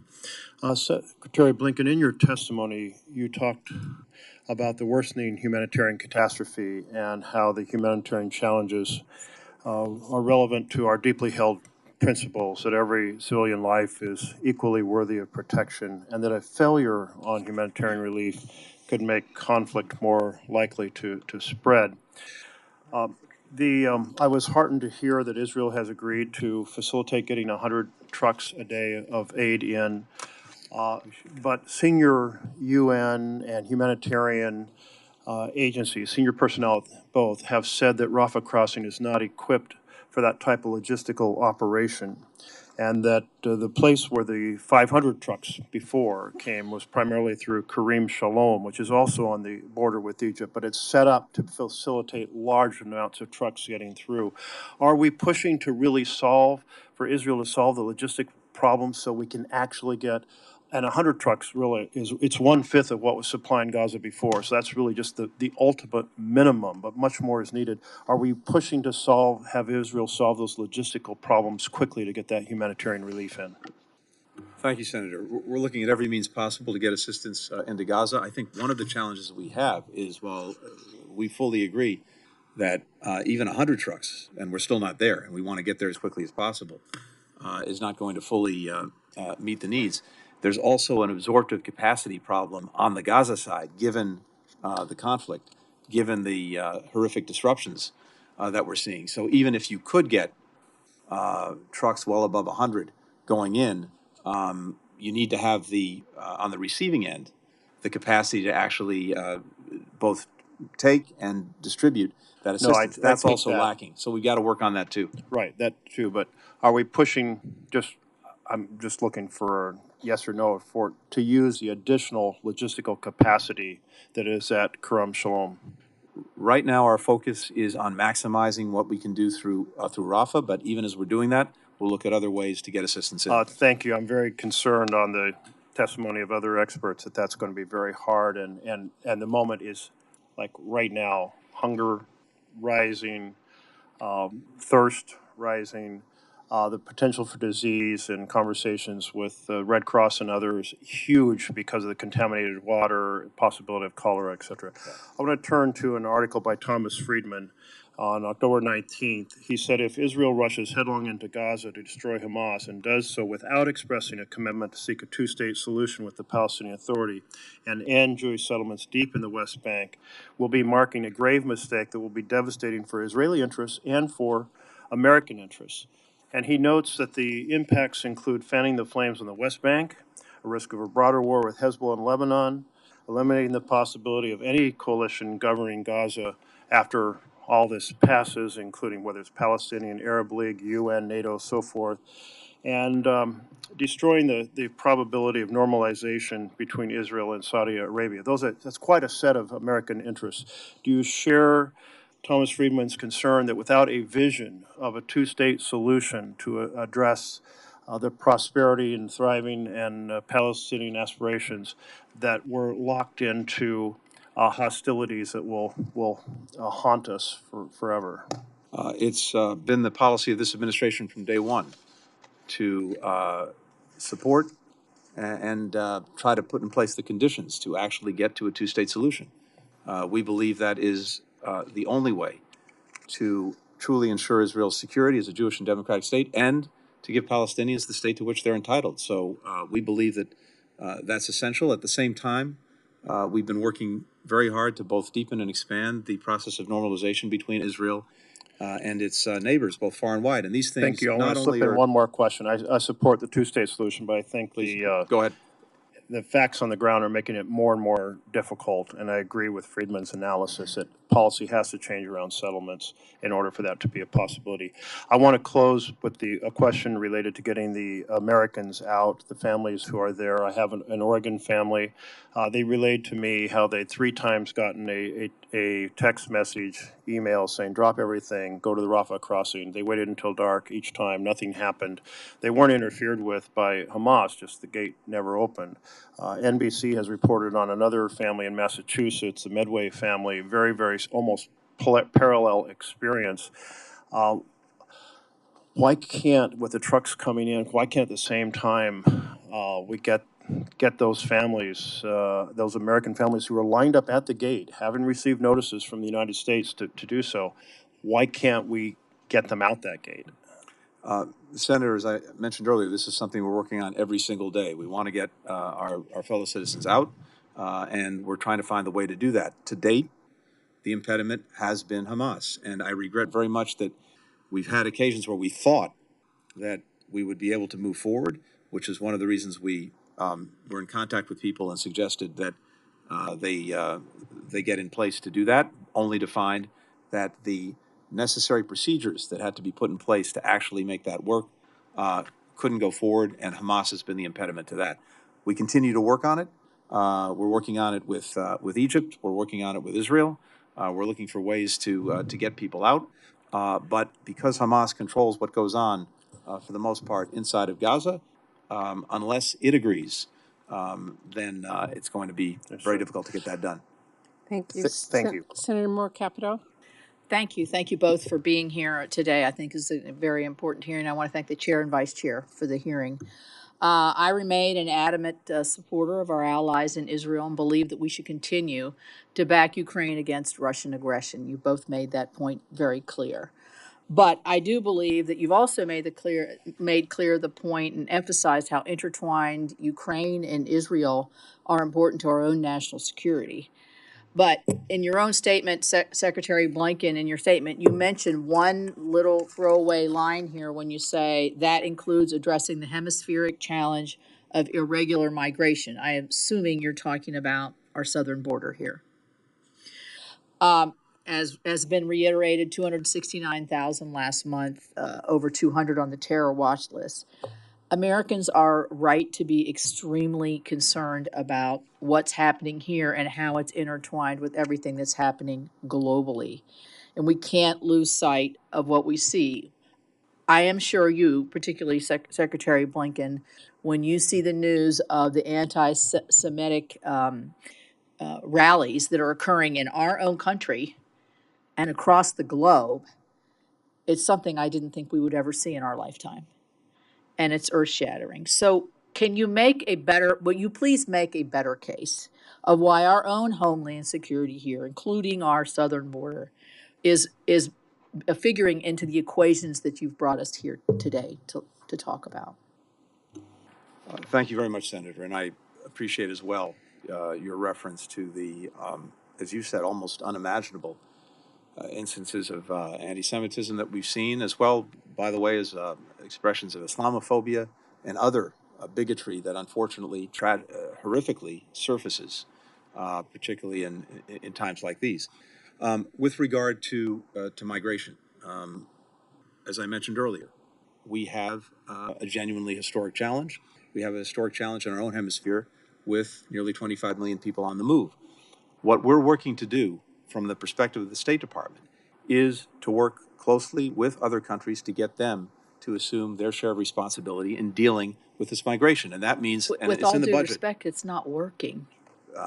This is not working. This is, as I said, a problem of truly historic proportions, requires a comprehensive effort that we're making. It also requires a lot of things, including comprehensive immigration reform. The very first piece of legislation the president put before Congress would have done that. Unfortunately, it hasn't been addressed. Here's what I'm concerned about, and I think a lot when you see the 200 from the terrorist list. I know we're all concerned about this, that seeds of foment of terrorism could grow in all of, as you see the sort of seeds of unrest in our own country, as we're watching Ukraine and we're watching Israel.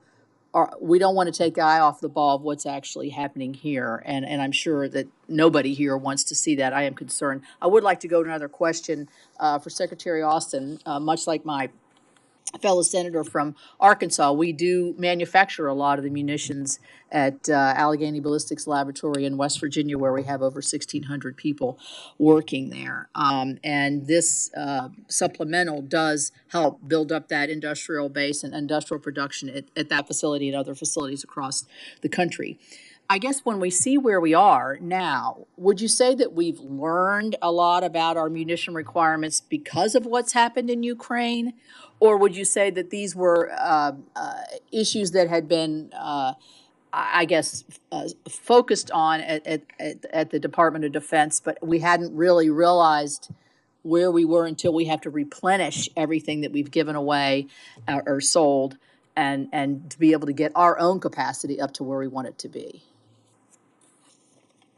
Okay, thanks, Senator. I want to be clear about the fact that we have maintained, and will continue to maintain adequate capability to protect our interests and defend this country.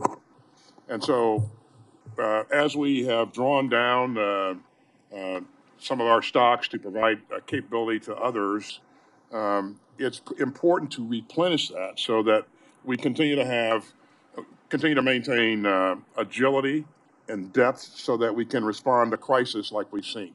But our ability to protect ourselves and protect our interests, we will never mortgage that.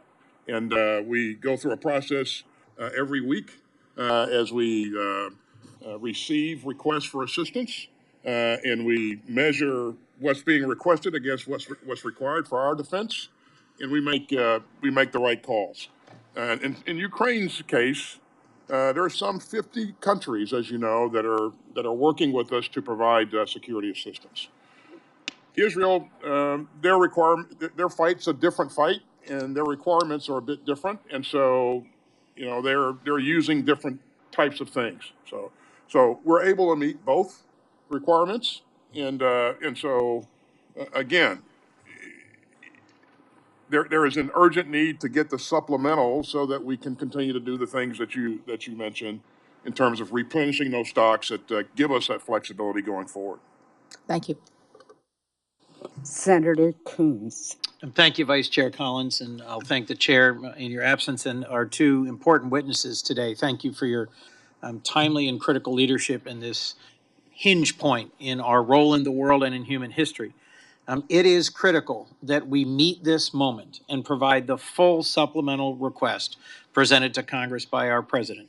We have to sustain U.S. global leadership, and I would argue it is directly in our national security interests for us to stand up to tyrants and terrorists while meeting humanitarian needs to help stabilize critically impacted communities. The conflicts in Israel and in Ukraine are regional in nature, but they have global consequences. As the world questions whether the United States is a reliable, trustworthy ally, we have to fund our sustained presence in these fights. We have to see the global impact of a conflict like Ukraine that is having on global food security. We have to recognize we can't just respond to Russian aggression in Europe while Russian proxies are spreading instability around the world in places like Africa. And addressing just the humanitarian needs in the Middle East by cutting responses in this hemisphere is not in our interests. We have to address these challenges comprehensively. Secretary Blinken, if I could, I just briefly want to ask you, humanitarian relief has long been bipartisan. There are some who are questioning whether we are spending too much, whether we are preventing diversion to terrorists. You've addressed that previously. I've been reassured to hear directly from Israeli representatives. They value humanitarian relief in the middle of this conflict. You're only asking for us to sustain our current year funding going forward, and it will provide humanitarian relief across dozens of countries around the world that are facing threats of instability. Could you speak to the strategic value of our continued humanitarian relief leadership?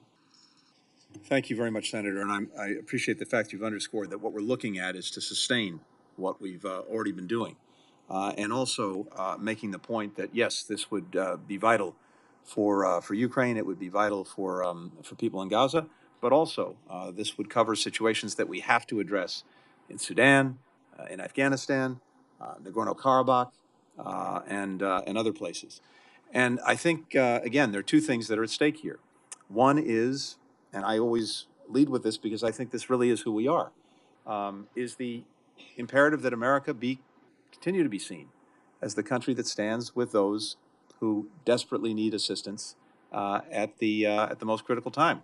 And this goes to, I think, an impulse that most Americans feel to help. But it's also a critical strategic proposition. I'll give you one example. It's imperative that Hamas be defeated. And it's imperative that Hamas no longer pose the threat that it's posed so acutely to Israel. But there's military defeat. There's also ideological defeat.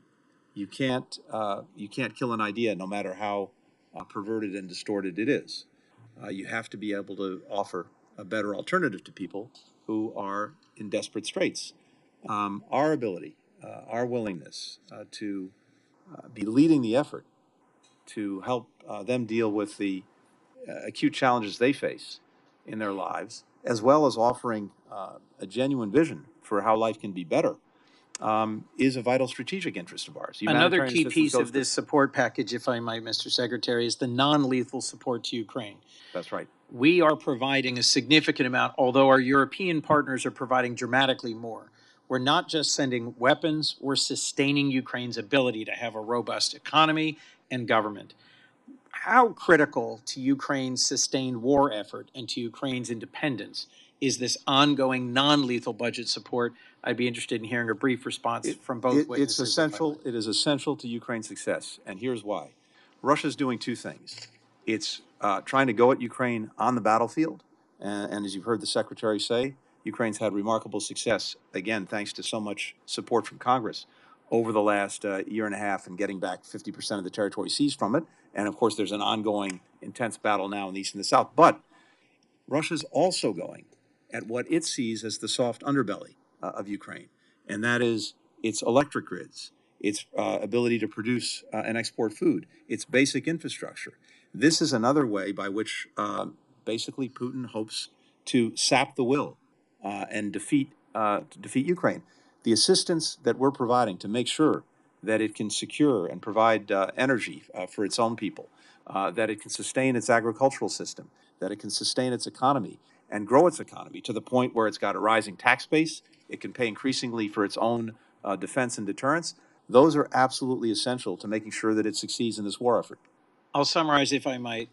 Secretary, if we only send weapons to Ukraine, but we fail to support their government and their economy, they will lose to Putin's aggression nonetheless. Is that correct, Mr. Secretary? I absolutely agree, Senator.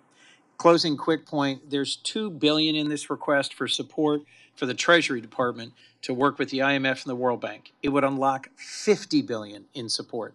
I hope my colleagues will look closely at the ways that would allow us to support critical allies like Egypt and Jordan, as well as other countries around the region and world that are facing instability because of the war in Ukraine. Thank you, and thank you for the chance to be with you. Senator Kennedy.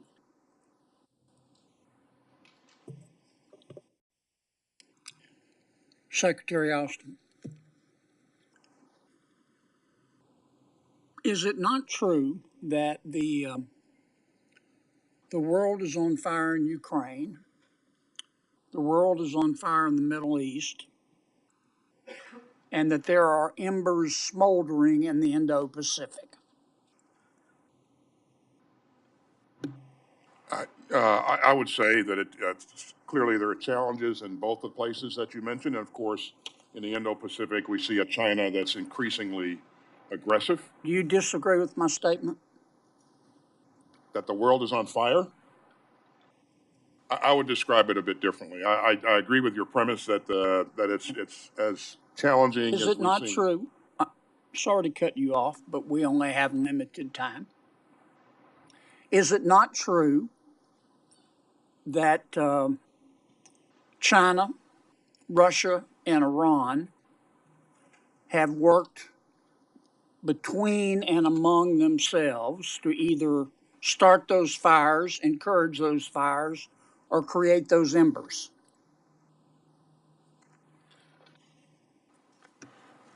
I would say that we see evidence of them growing closer together since the beginning of the Russia-Ukraine conflict. I would not. I didn't see evidence of China collaborating with Russia to cause them to launch their invasion on its neighbor. Is it not true that China, Russia, and Iran would like to see Russia dominate Central and Eastern Europe? I think China would like to see the United States be unsuccessful. They would like to see Russia continue to challenge us and keep us, focused on that area, so that we have less time and energy and resources to focus. Well, the situation I just described, I appreciate you parsing your words, but the situation I just described would not disappoint China, Russia, or Iran, would it? I'm certain that it wouldn't. Okay. Is it not true that China, Russia, and Iran would like to see Iran dominate the Middle East? I certainly believe that Iran would like to see Iran dominate the Middle East. Do you think that would break China's heart or Russia's heart to see Iran dominate the Middle East? I don't think Russia or China would be unhappy about that, but... Is it not true that China, Iran, and Russia would like to see China dominate the Indo-Pacific and be free to make moves in sub-Saharan Africa and South America? Is that not true? I think that is certainly China's goal, to be the dominant player in the Indo-Pacific. And that is not a world safe for democracy, is it? It is not. It's one that would be controlled by autocrats eventually if they were to dominate the Indo-Pacific, and if Iran dominated activities in the Middle East. And if we did not stop them, strike that. Do you believe that weakness invites the wolves? I do. I think deterrence. In order to deter, you have to show strength. And if we do not meet these challenges now, do you believe it will be more expensive in terms of America blood and treasure to meet them later? I do, Senator. And I've got one last question, Mr. Secretary. I'm looking at your and the President's proposed supplemental. What does $16 billion for child care $6.5 billion for the Federal Communications Commission to extend high-speed internet, and $3.1 billion for the FCC to reimburse telecommunication companies to replace insecure equipment have to do with the world challenges we're facing right now? And why did you make this request? I would defer to other colleagues on those specific aspects of the Do you budget support request. those? I support the supplemental budget request. Okay. Last question. Mr. Secretary, I appreciate your candid answers, but why did the Department of Defense oppose my bill calling for a special inspector general in Ukraine so we could follow every penny of American taxpayer money, given the fact that the Inspector General of the Department of Defense has never been able to audit his own department? The Inspector General of DOD has been involved in this effort from the very beginning. Oh, I know. Believe me, he opposed my bill, and I find that ironic because the Department of Defense is the only federal agency that has never, in the history of ever, been audited. But your Inspector General insisted that he be in charge. Do you not see the irony there with respect to Ukraine? Senator, I'm confident our Inspector General will do a great job in making sure that we remain on track with our responsibilities in Ukraine, and Europe. Thank you, Madam Chair. Senator Schatz. Thank you, Chair and Vice Chair. Thank you, Secretaries, for being here. I don't think there's anyone on this dais who would disagree that we are in a fight against global fascism and that what happened in Israel is Israel's 9/11. It causes anguish, it causes outrage, and hopefully we can achieve some collective moral clarity about moving forward. But Secretary Austin, I want to ask you about the post-9/11 period in the United States.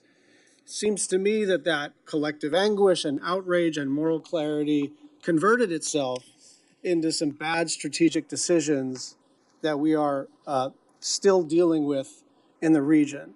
And so my question for you is, what kind of strategic advice are you giving to your Israeli counterparts about avoiding the mistakes that we made in the past? Thanks, Senator. Great question, and I have had those conversations with my counterpart. And my advice to him was to be thoughtful about actions and objectives and what they were trying to accomplish, and really think that through, because if you don't, then the consequences can be long lasting. And so we shared that with them on a number of occasions, and hopefully that has made a difference. Do you think Israel has completed its strategic deliberations about what comes next? I don't know for sure, Senator Schatz, if they have. Because I'm not privy to their internal cabinet discussions. But I certainly would say that from the very beginning, I have encouraged them to think about, what this looks like at the end of the day, what this transitions to, and really to begin to think through many of the things that Secretary Blinken mentioned earlier, because I think that's really important. If you don't do things to address the underlying causes of instability, then you create a bigger problem, or you have a lasting problem that will just go on forever and ever. Secretary Blinken, let's do a thought experiment. Hamas, at some point in the future, is disabled. I think eliminating it's a rhetorical flourish that puts us in a position where we will never stop fighting against some offshoot, some first cousin of Hamas, some place on the planet. So let's stipulate that the objective is to disable them to the point where they cannot pose a threat. Who runs Gaza? Well, I think we have two shoals, if you will. One is we can't have a reversion of the status quo with Hamas running Gaza. We also can't have, and the Israelis start with this proposition themselves, Israel running or controlling Gaza. That's not their intent.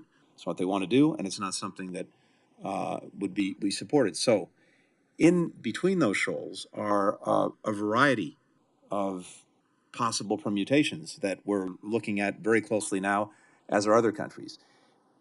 At So some can I point, just- let me be more precise. Sure. At some point, what would make the most sense would be for a effective and revitalized Palestinian Authority to have governance and ultimately security responsibility for Gaza. Whether you can get there in one step is a big question that we have to look at. And if you can't, then there are other temporary arrangements that may involve a number of other countries in the region. It may involve international agencies that would help provide for both security and governance. Ultimately, though, beyond that is what we come back to, what this administration believes, which is the imperative of getting to two states for two peoples. That's where you finally get the kind of sustained security that a Jewish and democratic state of Israel needs and must have, and you also get the state that the Palestinians are entitled to. I think you're both being very thoughtful about this. I want to say that. But I think the worry that I have, and I've heard it bouncing around the halls of the Capitol, is that when we ask about what the end state is, what I've heard is, well, we didn't ask what the end state was in World War II. We just went ahead and fought the bad guys and let us sort it out later. I'm not sure that's satisfactory in this instance. And I think the question of what the end state is ought to be wrestled with at least simultaneously and in an ideal situation precede the military strategy, because what are we even fighting towards if we don't know what the political objective is? Senator, I think you're absolutely right. And just to reassure you somewhat, we are very much grappling with that. This is a very active, ongoing deliberation both within the government as well as with allies and partners, including in the region. And everyone is focused on not only what's happening right now in Gaza, but exactly as you say, where this lands, where this goes, and in a way that fundamentally and materially changes two things. Changes the security for Israel and changes the situation for Palestinians who have been living under, well before October 7th, a Hamas regime that is in so many ways destroying their lives, misogynistic, repressive, and instead of spending the resources that it was getting to better the lives of Palestinians, spending them instead on building tunnels and building rockets so that it could attack Israel. We need to see a fundamental change in the circumstance of Palestinians living in Gaza, and we need to see a fundamental change, I think, in the circumstance for Palestinians that gets to a state of their own. Thank you. Senator Hyde-Smith. Thank you, Madam Chairman, and thank you both for being here. We know how critical that this hearing has been, and I certainly appreciate your contributions.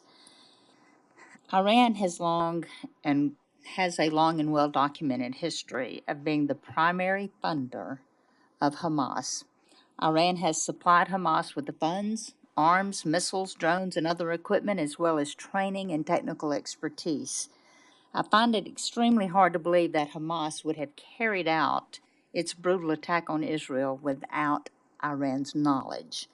Secretary Austin, in the immediate aftermath of Hamas's attack, the administration claimed it did not have evidence that Iran was involved. Is this still this administration's position? It is from the standpoint of we didn't see direct involvement in the planning or the decision to execute this on a part of Iran. Having said that, the point that you made earlier, Senator, that they have funded, resourced, enabled, trained Hamas operatives means that they have a big part in this. So, but in terms of their actual participation in the planning and the decision to conduct this attack, we didn't see evidence of that. Do you think they are the puppet master? Well, I think they are. They certainly control a number of entities throughout the region. Shia militia, Lebanese Hezbollah, and so that's what they do. They export mischief and use other people's resources to carry that out. So. And Iran continues to illegally sell more than 150 million in petroleum and petroleum products each day, primarily to China. Iran uses these funds to support Hamas, Hezbollah, and other bad actors while oppressing the Iranian people. What more does this administration plan to do to curtail these sales? And I'll direct that to you, Mr. Blinken. Thank you very much, Senator. First, it's important to note that over the course of this administration, we have sanctioned more than 400 Iranian individuals or entities for things like supporting Hamas. And that's something that continues to this very moment. We're very aggressively engaged in cracking down on financing and support for Hamas, wherever it's coming from, and including and notably Iran. We've also taken action against the so-called ghost shipping of oil and trying to cut off the proceeds from that, and going against different entities that are engaged in that kind of trafficking. And we have a very vigorous effort underway to make sure that wherever we can, we're cutting off Iran from getting illegal proceeds that then turn around and go to finance terror or go to finance its own activities.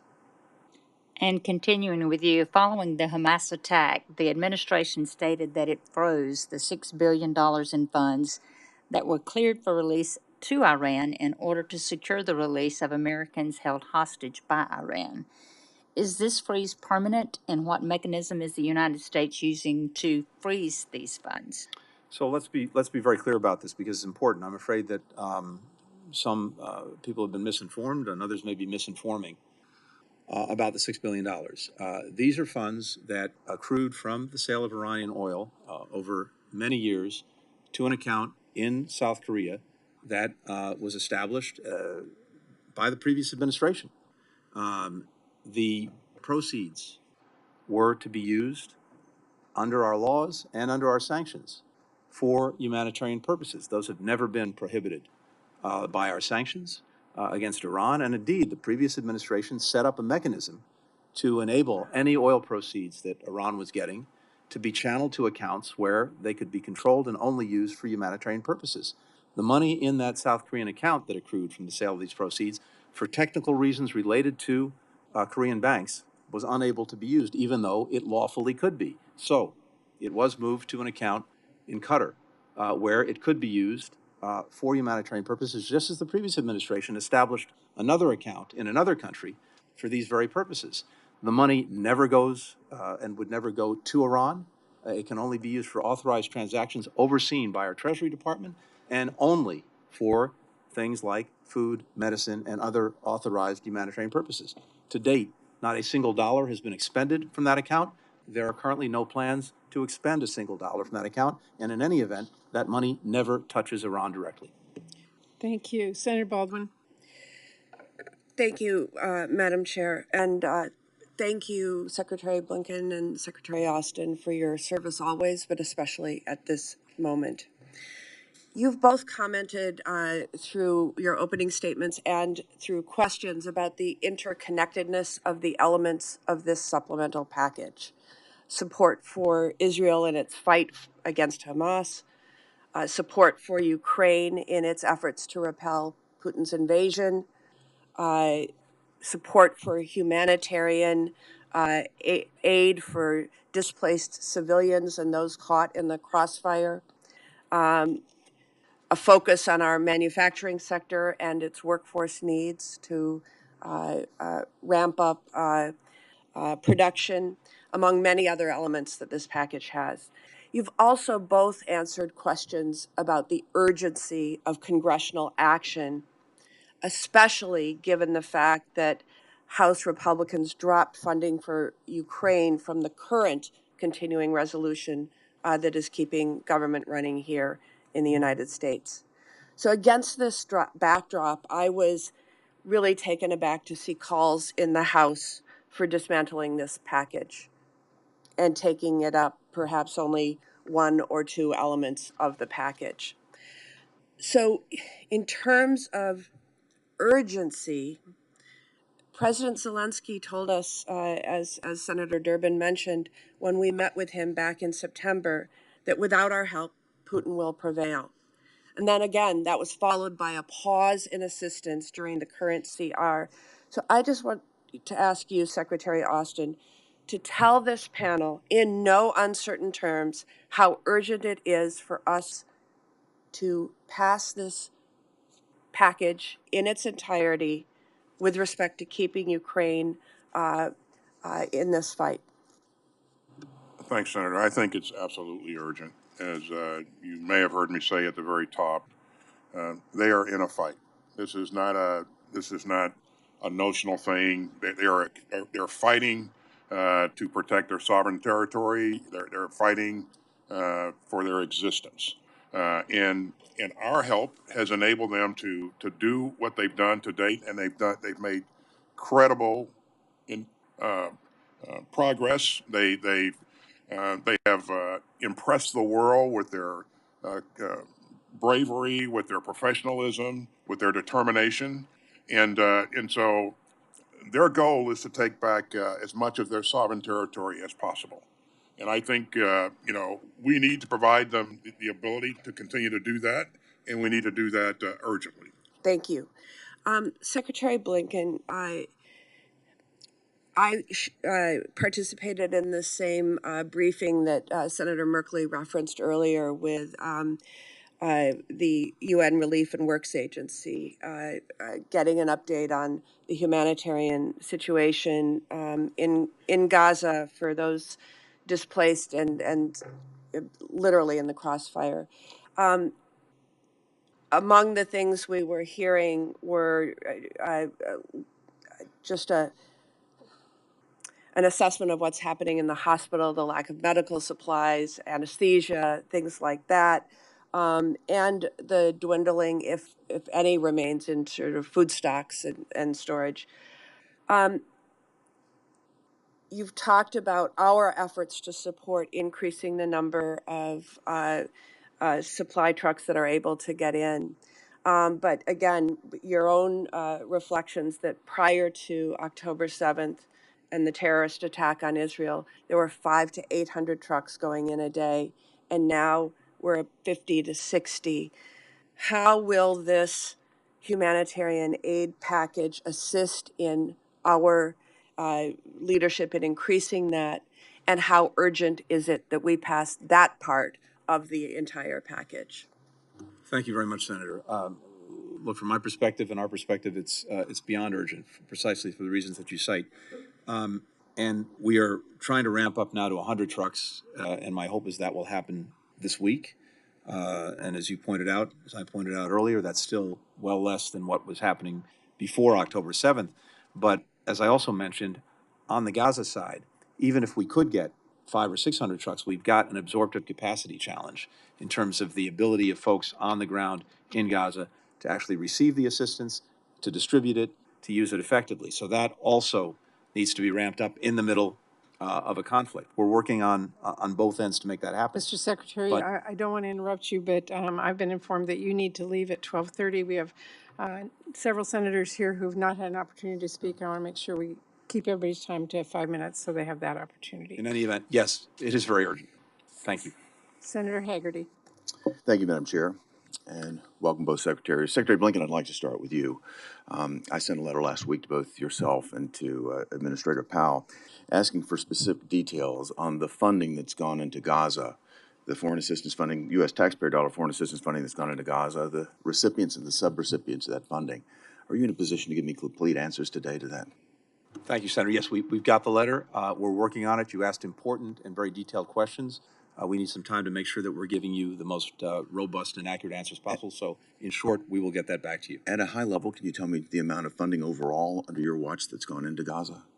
So overall, we provided about $1 billion in assistance to the Palestinians through the UN Works and Relief Agency. That's a significant amount of money. I look forward to going through the detailed response you provided, and I appreciate that commitment to do so in a timely fashion. I'd like to tell you why I am asking this.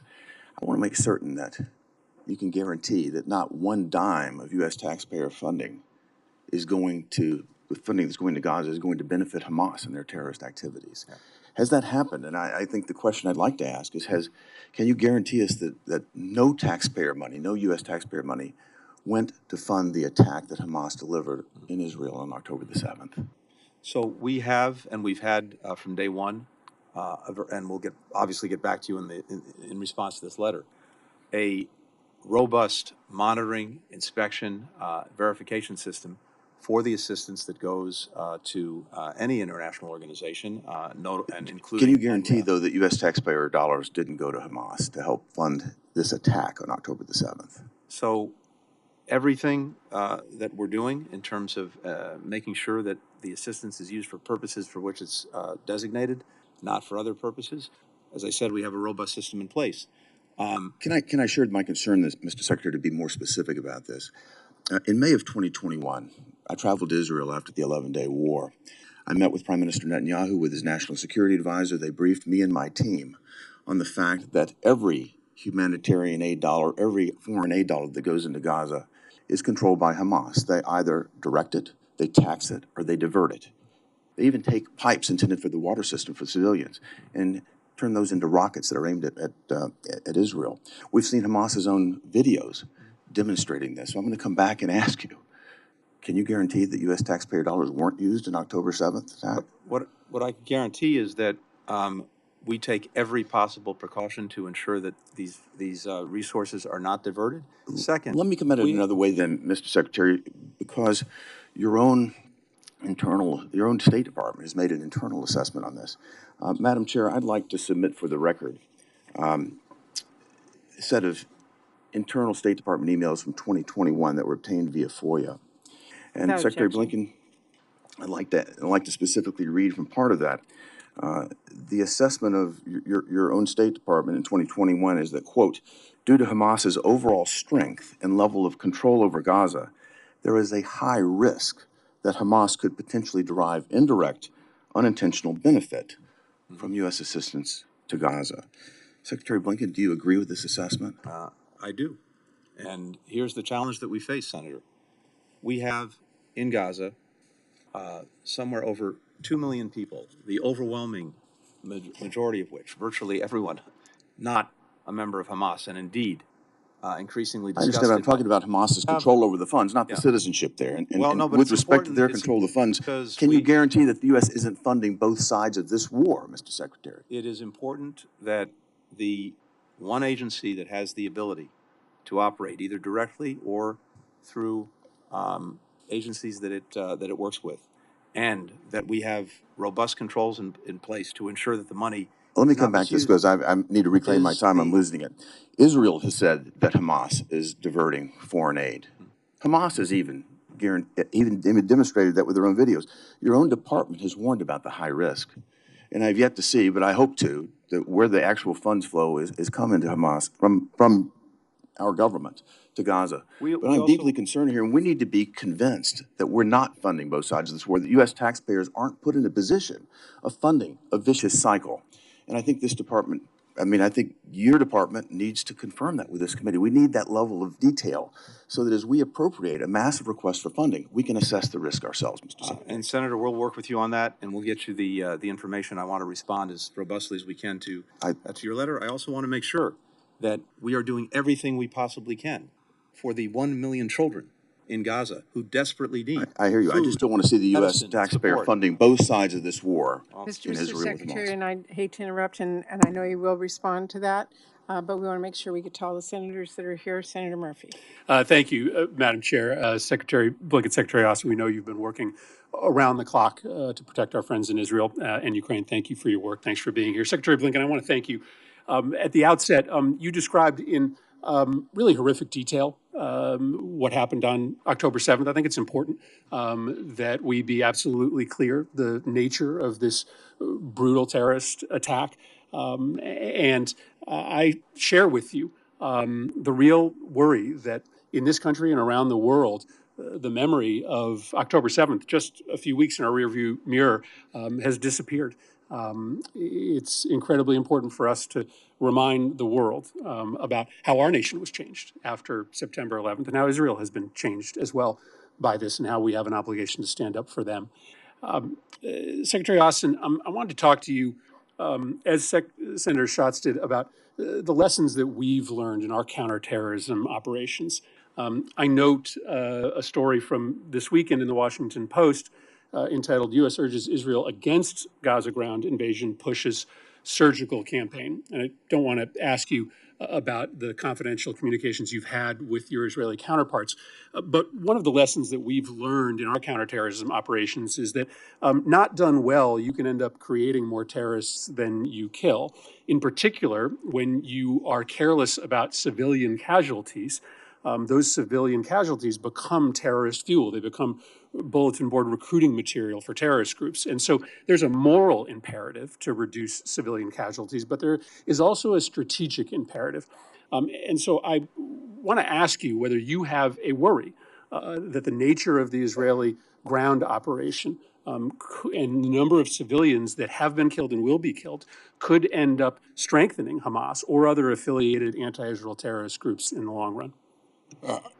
I agree with everything that you said, Senator, and that is a key lesson that we learned in our in the fights that we fought over the last 20 years or so.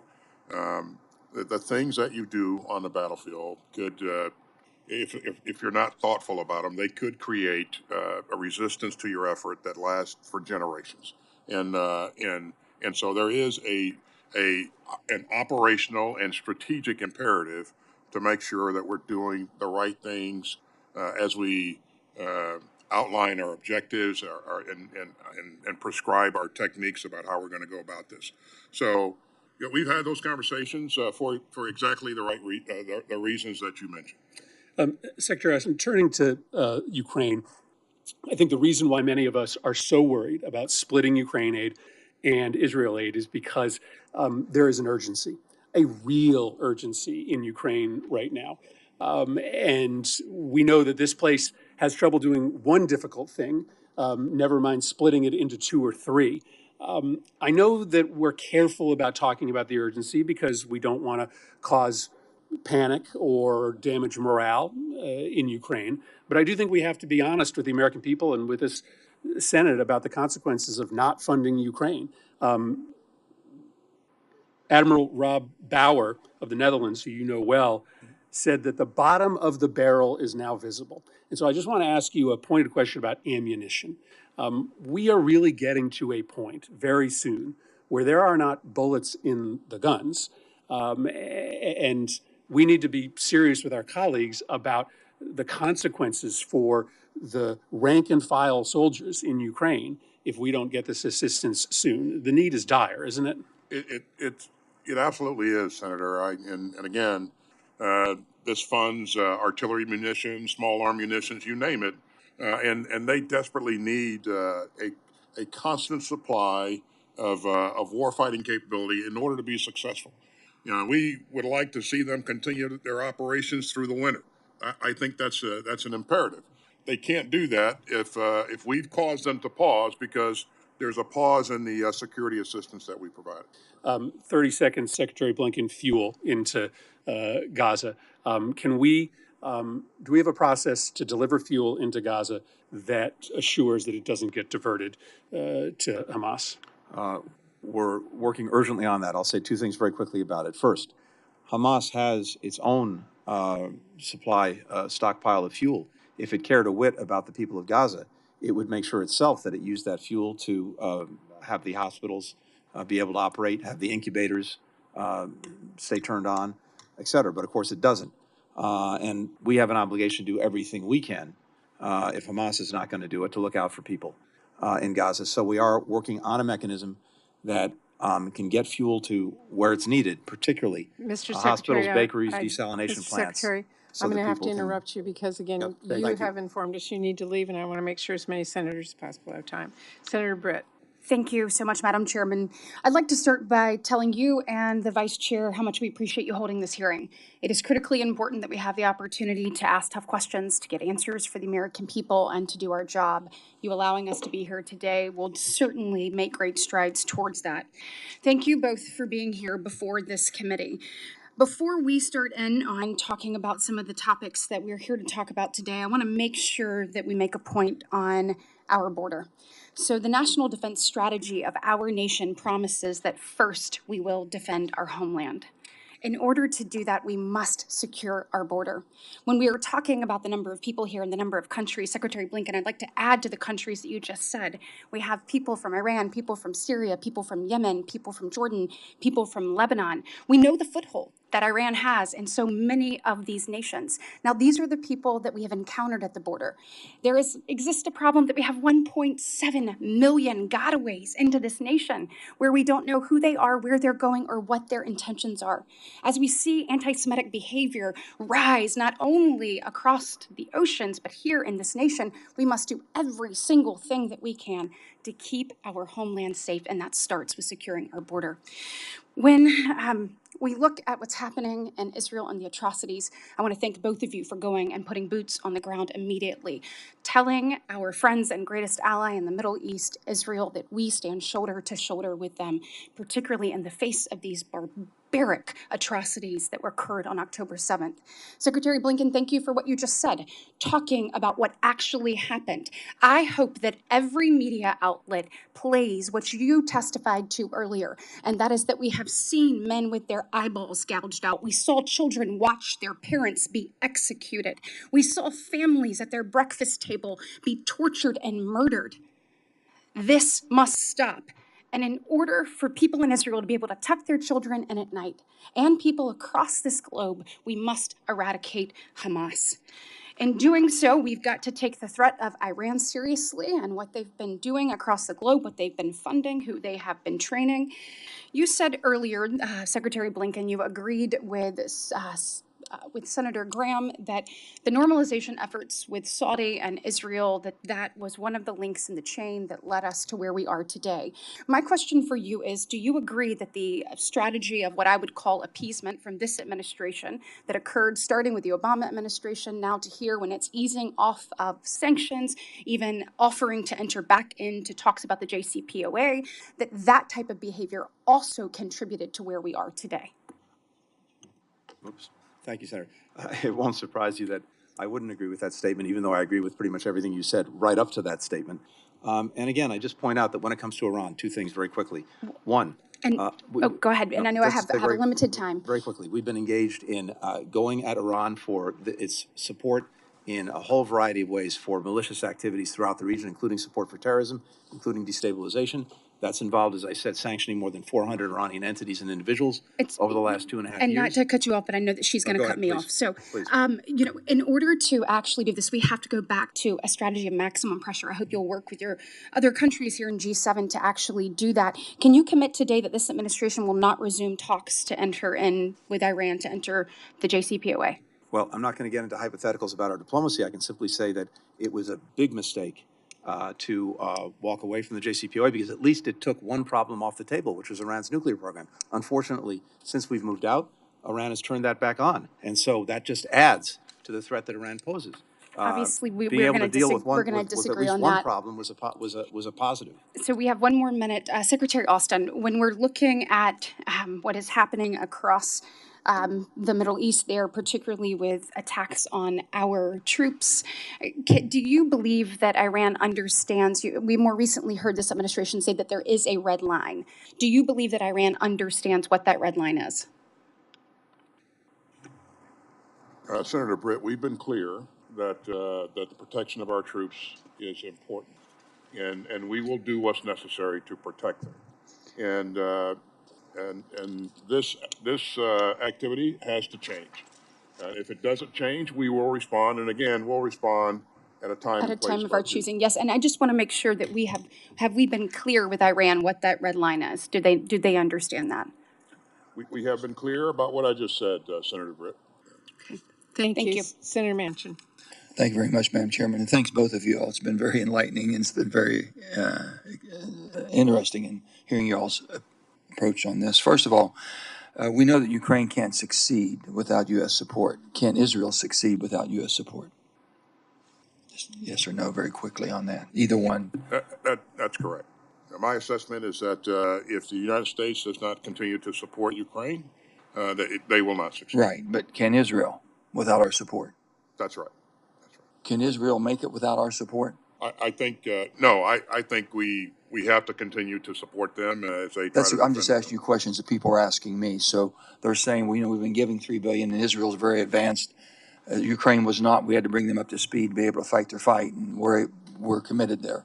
And Secretary Blinken, I would simply say that on the one hand, Israel prides itself in being able to defend itself by itself, but a critical function of its ability to do that is the support that we provide, including through the memorandum of understanding that was negotiated by the Obama administration to give Israel so it's justified. historic The levels of support's defensive not support. only justified but needed. You're saying it'd be hard to take on all the fronts we're taking on without our support.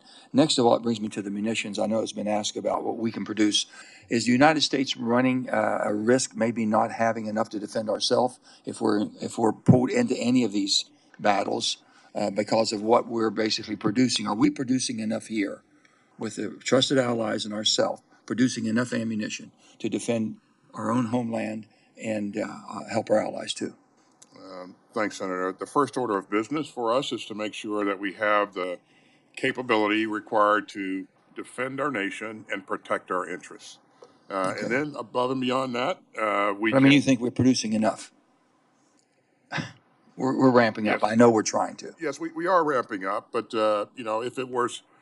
if we had to only resource ourselves, yes, but we're at a point in time where we're resourcing allies and partners like Ukraine and Israel, and it's going to require more. I'm just asking the question because people are asking me, are we running ourselves critically low on our own volume of what we need in our own basically inventory, or are we basically overproducing, or can we produce enough, or are we supplying more than what we can produce to backfill? That was a question. The other thing that's been asked to me, first of all, our commitment to win. Our track record hasn't been too good with Vietnam and basically Afghanistan, Ukraine getting out in end result.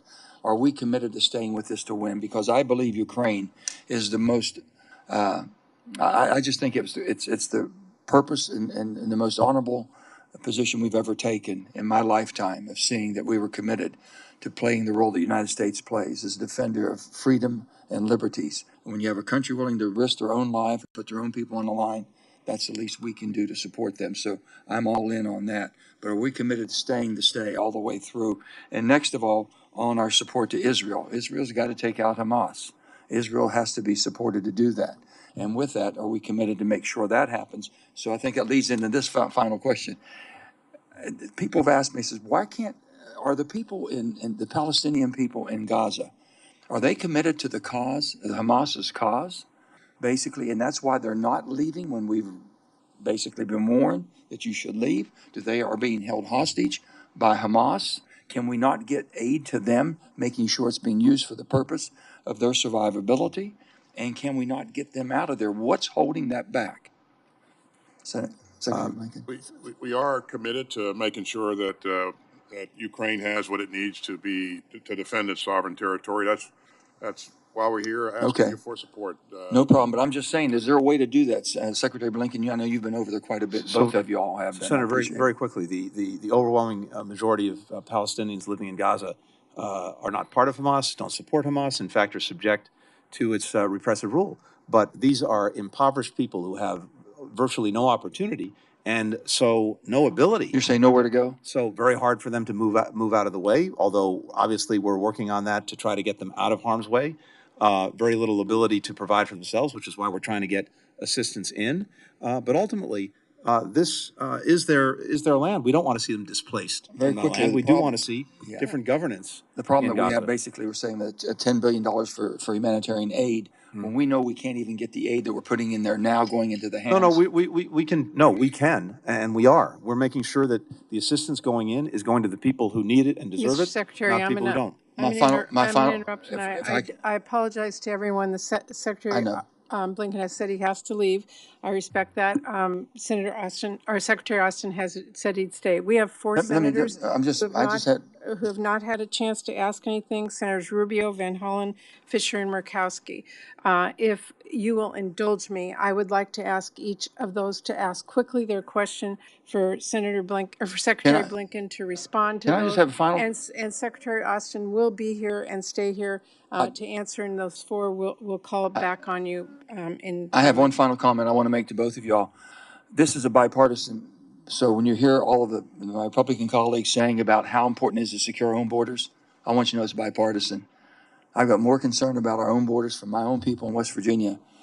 And I want to make sure that you understand that we will do anything and everything humanly possible to support securing the borders of the United States of America. Thank you. I'm going to call on Senator Rubio, Van Hollen, Fisher, and Murkowski to simply ask a question. Mr. Secretary, if you can respond to those together, and then I will call on all of you to ask Secretary Austin a question.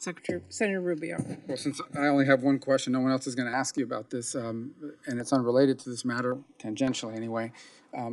We recently did a deal with the Maduro regime in Venezuela, in which we lifted sanctions in exchange for free and fair elections that they were supposed to comply with. It's taken them 2 weeks now. They have violated that. They canceled the opposition's primary election, continue to ban their winner of that primary. They basically wiped out the election. They've broken the deal. Are we going to reimpose sanctions? Senator Van Hollen, question, please.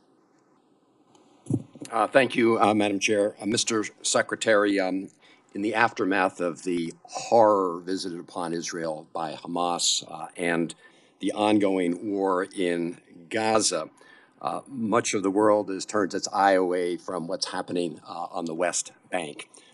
And what we're seeing, and our own folks on the ground have been reporting this on a daily basis, is that with support of extremists in the Netanyahu government, people like Smotrich and Ben-Gvir, extremist settler violence against Palestinians has skyrocketed as more Palestinians are pushed off their land in Area C.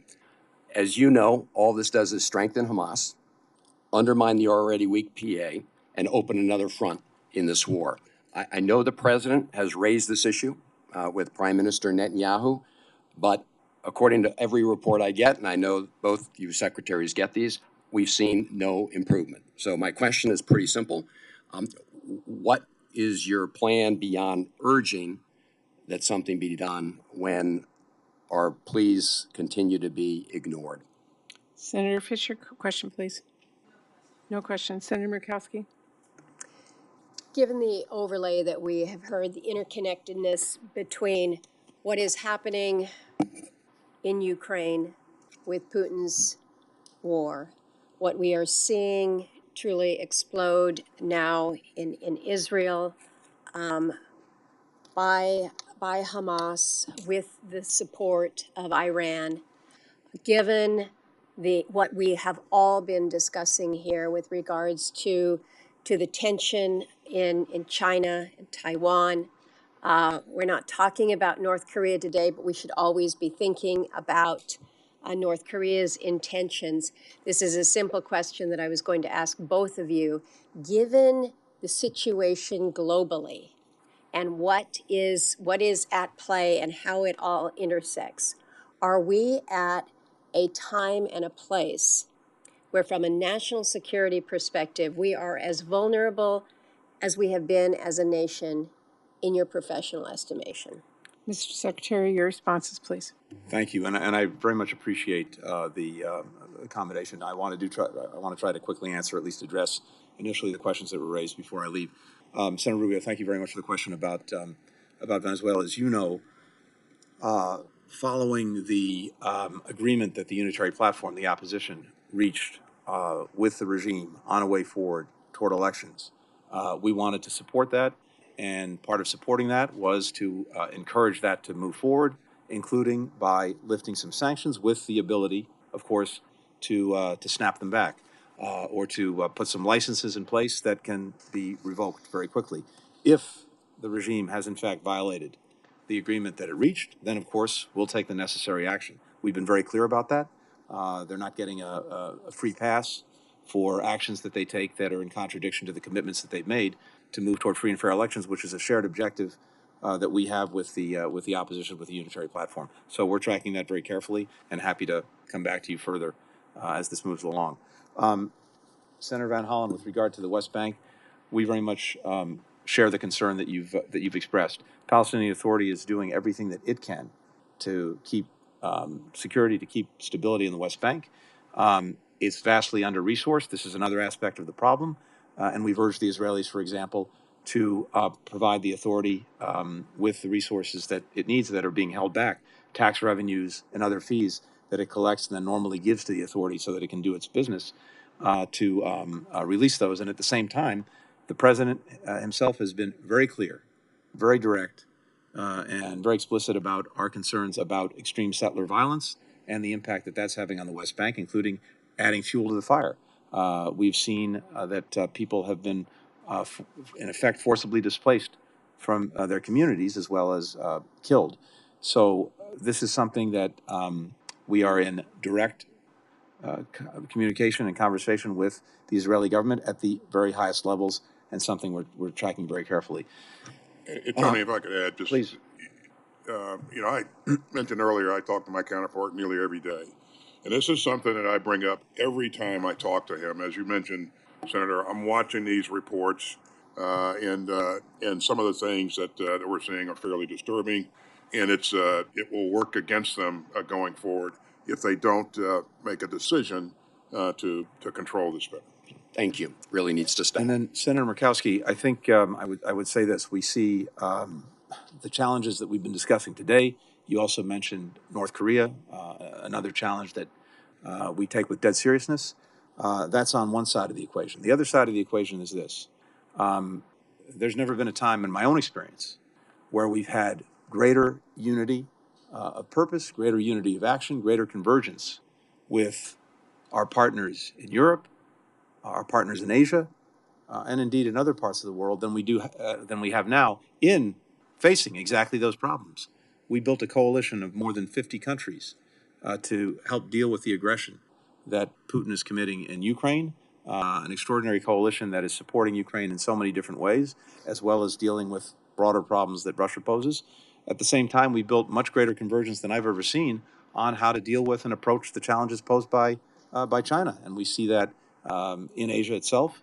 We see that in our relationships with everyone from Korea to Japan to the Philippines to Vietnam to India, countries wide and far, as well as in Europe. So I'm very comforted by the fact that because we've revitalized, re-energized, re-engaged our core alliances and partnerships, our greatest strength, and built new ones and brought them together in new ways, we have tremendously effective groupings of countries that are prepared to deal with these challenges. Thank you, and thank you. I understand you have a meeting with the speaker and appreciate your answering those questions. I will go back to the senators who've not had a chance now. Secretary Austin, thank you for your willingness to stay and answer the final questions. Senator Rubio. Thank you. Secretary Austin, I wanted to ask you, really I'll just be, I guess, very quick in respect for all the people's time here. These attacks from these, we continue to call them proxies, they're basically agents of the IRGC and the Iranians. They would not be occurring without the Iranians not just permitting them, but frankly facilitating them. And the Iranians would not facilitate or permit them because, in fact, there was a pause on those attacks for some period of time. They would not facilitate or permit them unless they calculated that these attacks do not cross some threshold in their mind that if they cross that threshold, it would trigger a response, a price they don't want to pay, a response they don't want to see. At this moment, I do not believe that we can argue that we have a deterrence in place with these attacks. And this is more of a comment than it is a question, although you're obviously free to comment, and I think we're very interested to hear what your response will be. But it is my deep belief that I hope is shared by the department that if we do not, I don't want a broader war with Iran. None of us have talked about it. I'm not one of those people that have out there been talking about airstrikes and starting a war with Iran as a tinderbox to begin with. But if we do not have a credible, not just a deterrence, a credible deterrence with the Iranians, these attacks are going to escalate. They're going to come faster. They're going to spread beyond Syria and Iraq. and they will involve weaponry of increasing sophistication and lethality. And that is my biggest fear, is that we will find ourselves, if we do not soon establish a credible deterrent, they will begin to cross lines that will require not just a defensive posture on our front, but imposing a cost on them. One of the biggest, obviously, I share all the comments that have been made here about the horrifying incident involving Hamas and everything they've done in the past and moving forward, the need to stand with our allies.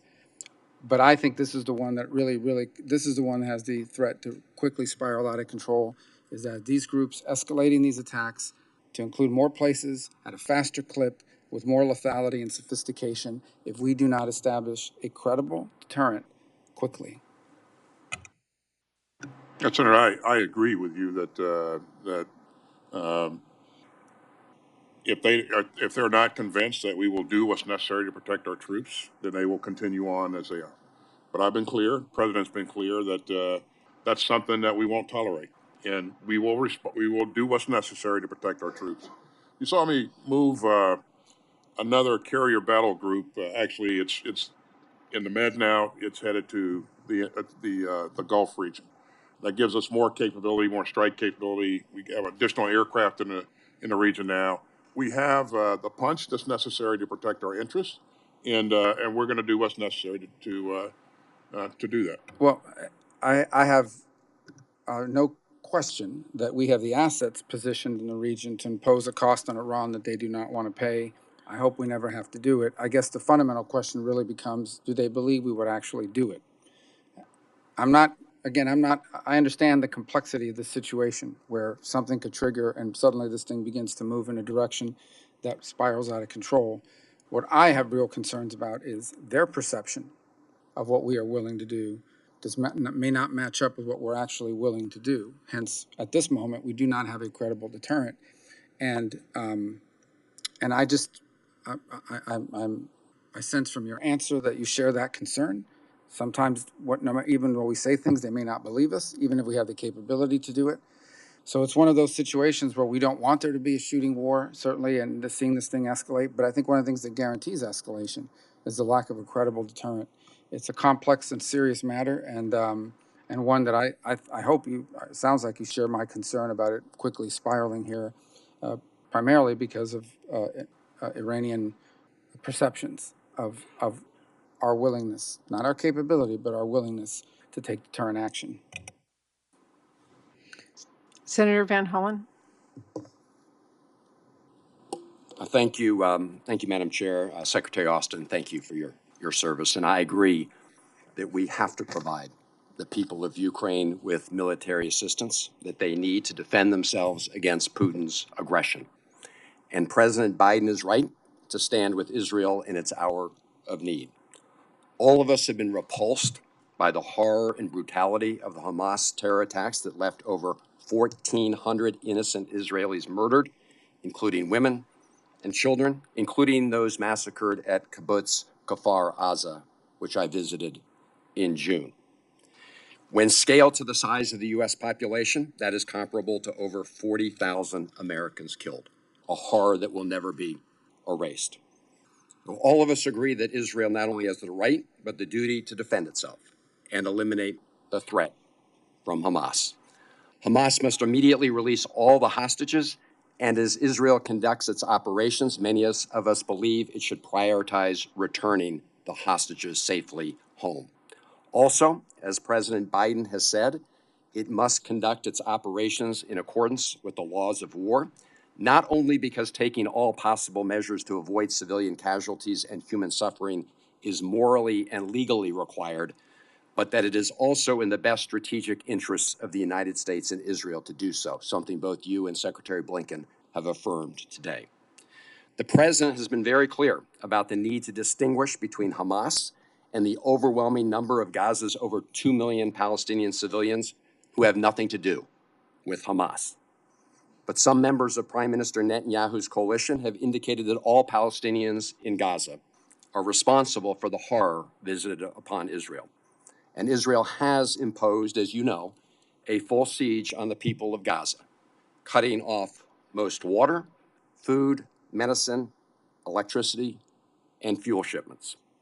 Secretary Blinken described the desperate humanitarian situation in his testimony today, but to date, we have only seen a trickle of the needed humanitarian aid crossing the Rafah border. I saw the readout from your conversation today with Minister Gallant, where you indicated, and I quote, that humanitarian law requires that there be unfettered humanitarian assistance. So, Mr. Secretary, simple question. We've got a trickle going. You would agree that in the interests of humanitarian law and helping innocent people in Gaza, we have to do a lot better? Simple question. I agree, Senator, and as I said earlier, it's a moral and operational and strategic imperative. If you fail to do that, then I think we're going to create a problem that they will create a bigger problem for themselves.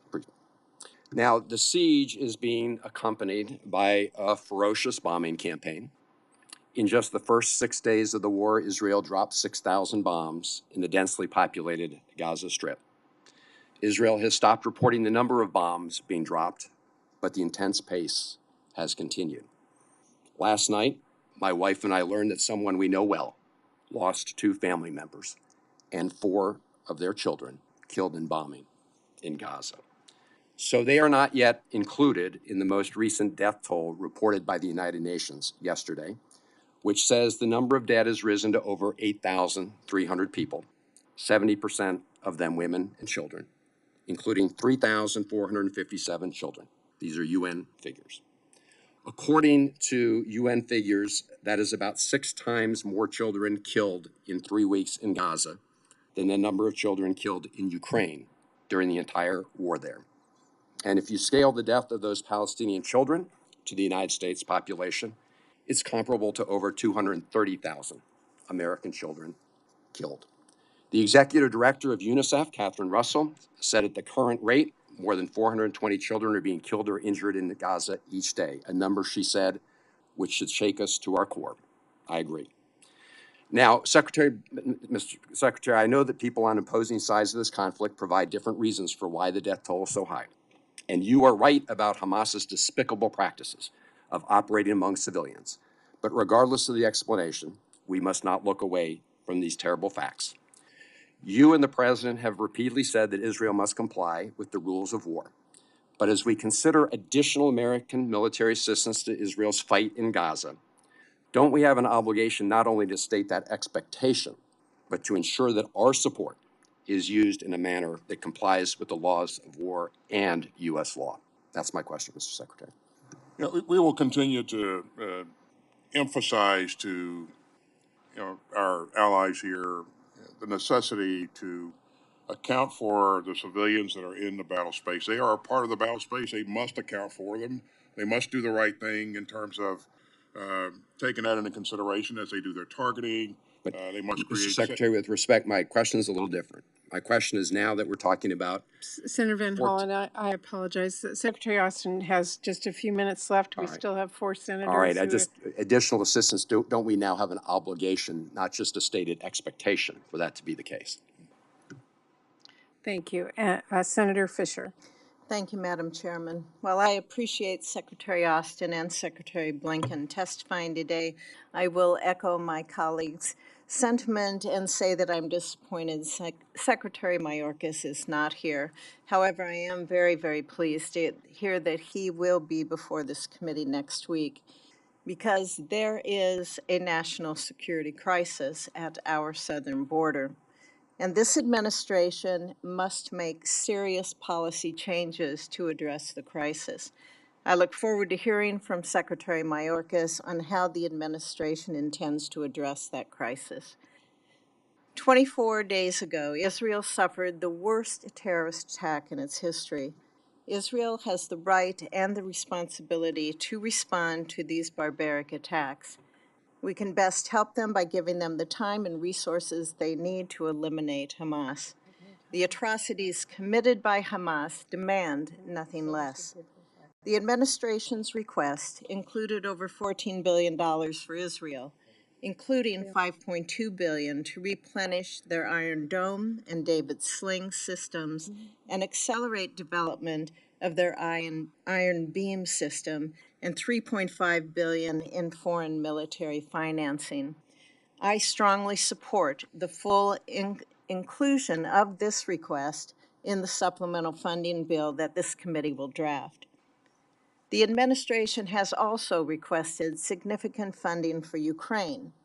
I would note that while many of our allies and partners are capable of providing generous humanitarian and economic assistance packages, only the United States can provide Ukraine with lethal aid at the scale that it needs. That is where we should focus our efforts as a country. But we can only continue to provide lethal aid if we aggressively expand our munitions production capacity. And we do that here at home. And that's a point that's being lost by many. A significant portion of the funding request is to replenish and build out U.S. capacity. The United States faces threats from around the world, from Russia, China, Iran.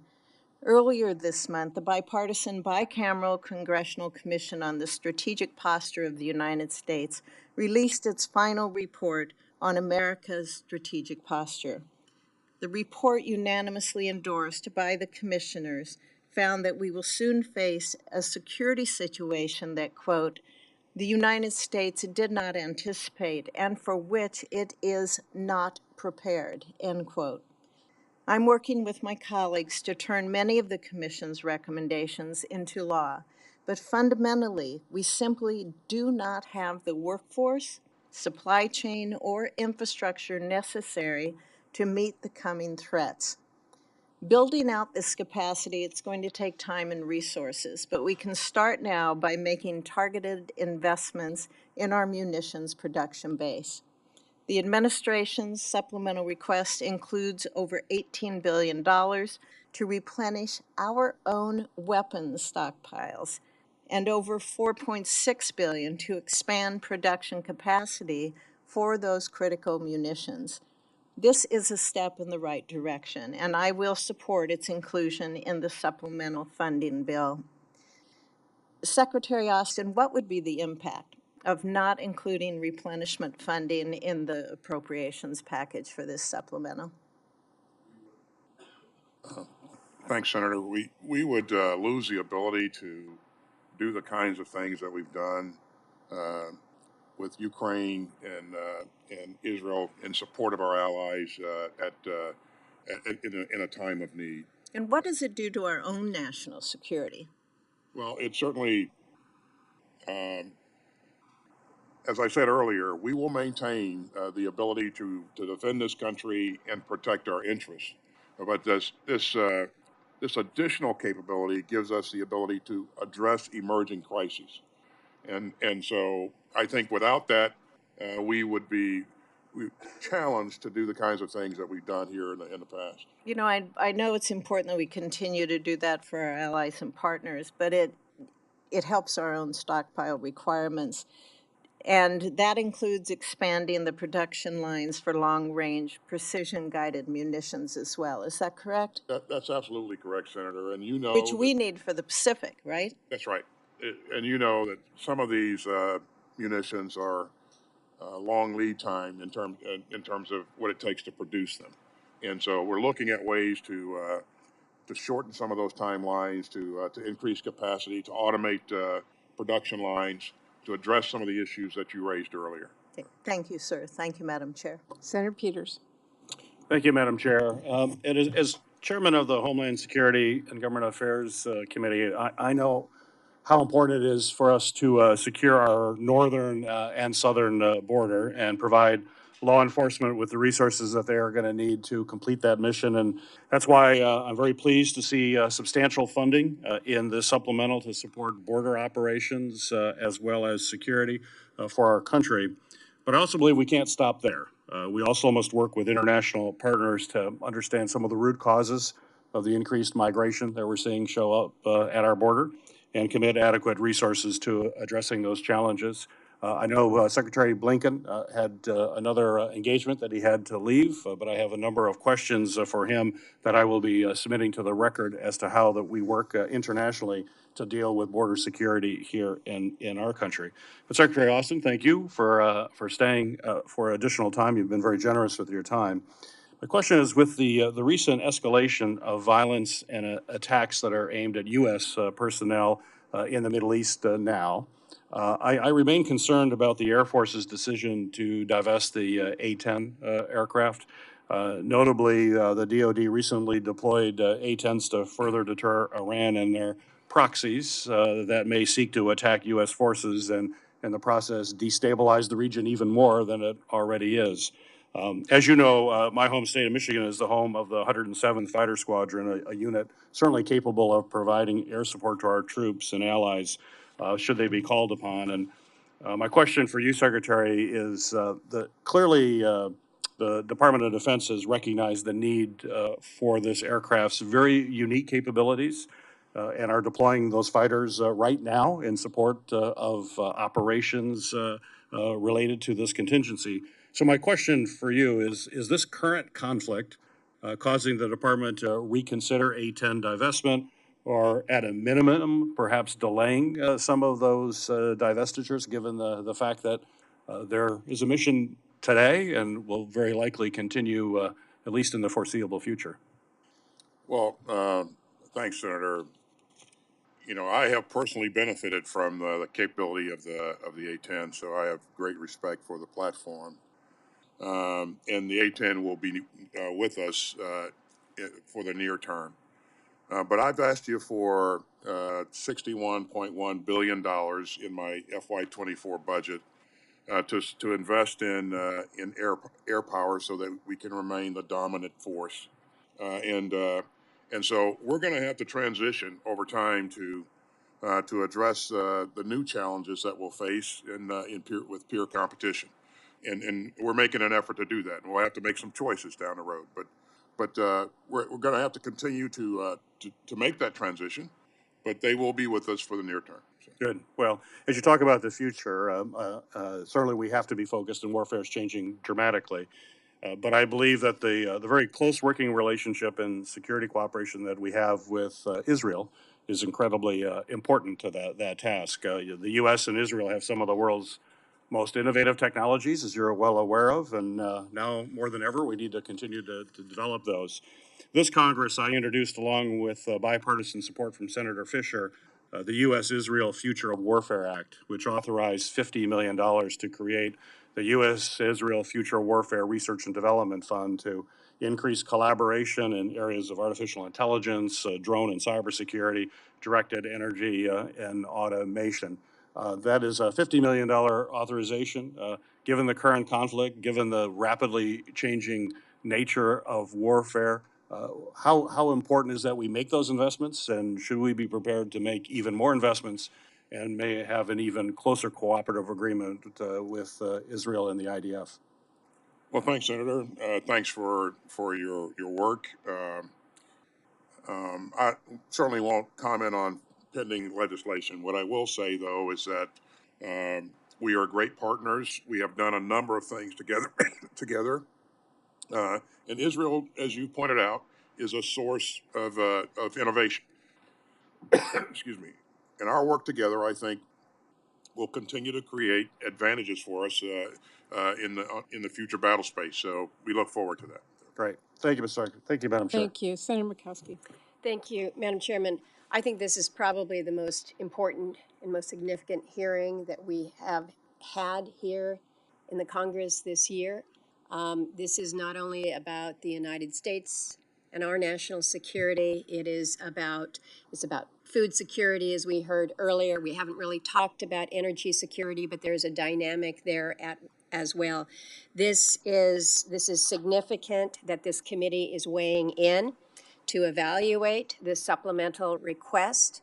My hope is that we are able to take the contours of this, which is absolutely the imperative and the support for Ukraine, absolutely the imperative and support for Israel, also recognizing that we must do more when it comes to our own our own border here in this country, but also a piece that we haven't really talked much about here today, and that's the Indo-Pacific piece. There is a small increment here, or a smaller insignificant in relative terms to the other areas. But recognizing that we will be doing some adjustment within those contours, those four pillars, and how they intersect and how they allow this proposal to move forward, I think is so very, very important. I was reading something this morning, Madam Chairman, as I'm coming in. It was a statement that said something to the effect that in the United States we lead through the power of our example, but we also need the example of our power, and that example of our power is manifested through our defense appropriations. And so as we're talking about the need for replenishment of our own stocks, and then what that can do to help Ukraine, what we must do then to help Israel. Mr. Secretary, can you speak to the Indo-Pacific piece? There's $2 billion included for state, for foreign military financing. In your view, why is it imperative that we also include in this package an increment for the Indo-Pacific? Well, thanks, Senator. As you know from our strategy, our national defense strategy, China is our pacing challenge. And as we look at China's behavior in the Indo-Pacific, we are increasingly concerned. So we must have the ability to continue to be able to deter China and to promote a free and open Indo-Pacific. And so we're going to continue that work. In this request, we've asked you for $3.3 billion to invest in our submarine industrial base, and that will help us with our efforts with AUKUS. And as you know, AUKUS is a generational capability that I think will do great things in enabling us to promote security and stability in the Indo-Pacific. We've also asked for $3 billion or so to build more capacity in our industrial base so we can produce greater quantities of munitions and weapons. And so I think that investment is going to apply to the Indo-Pacific as well. I appreciate that. Madam Chairman, a question has not yet been asked in this hearing about the impact, the implication of a long-term CR. I know we're talking about an emergency supplemental now, but our reality is in 18 short days, we will once again be beyond where our budget is now. Mr. Secretary, if we were to go to a long-term CR, given the state of the world right now and the role that we play in it, what would that mean? It would be it would make things much more difficult for us, Senator. You can't buy back time, and this takes away the time the time we have to conduct to affect new starts, the time that we have to go after specific projects, to invest in capabilities, and you just can't buy that back. Our budget is directly linked to our strategy, and so if we don't have the full budget, we're not able to execute the strategy to the degree that we planned it. And so I think this is critical, and I think it's really, really important that we get an on-time appropriation if possible. Thank you, Thank you very much. Senator Sinema.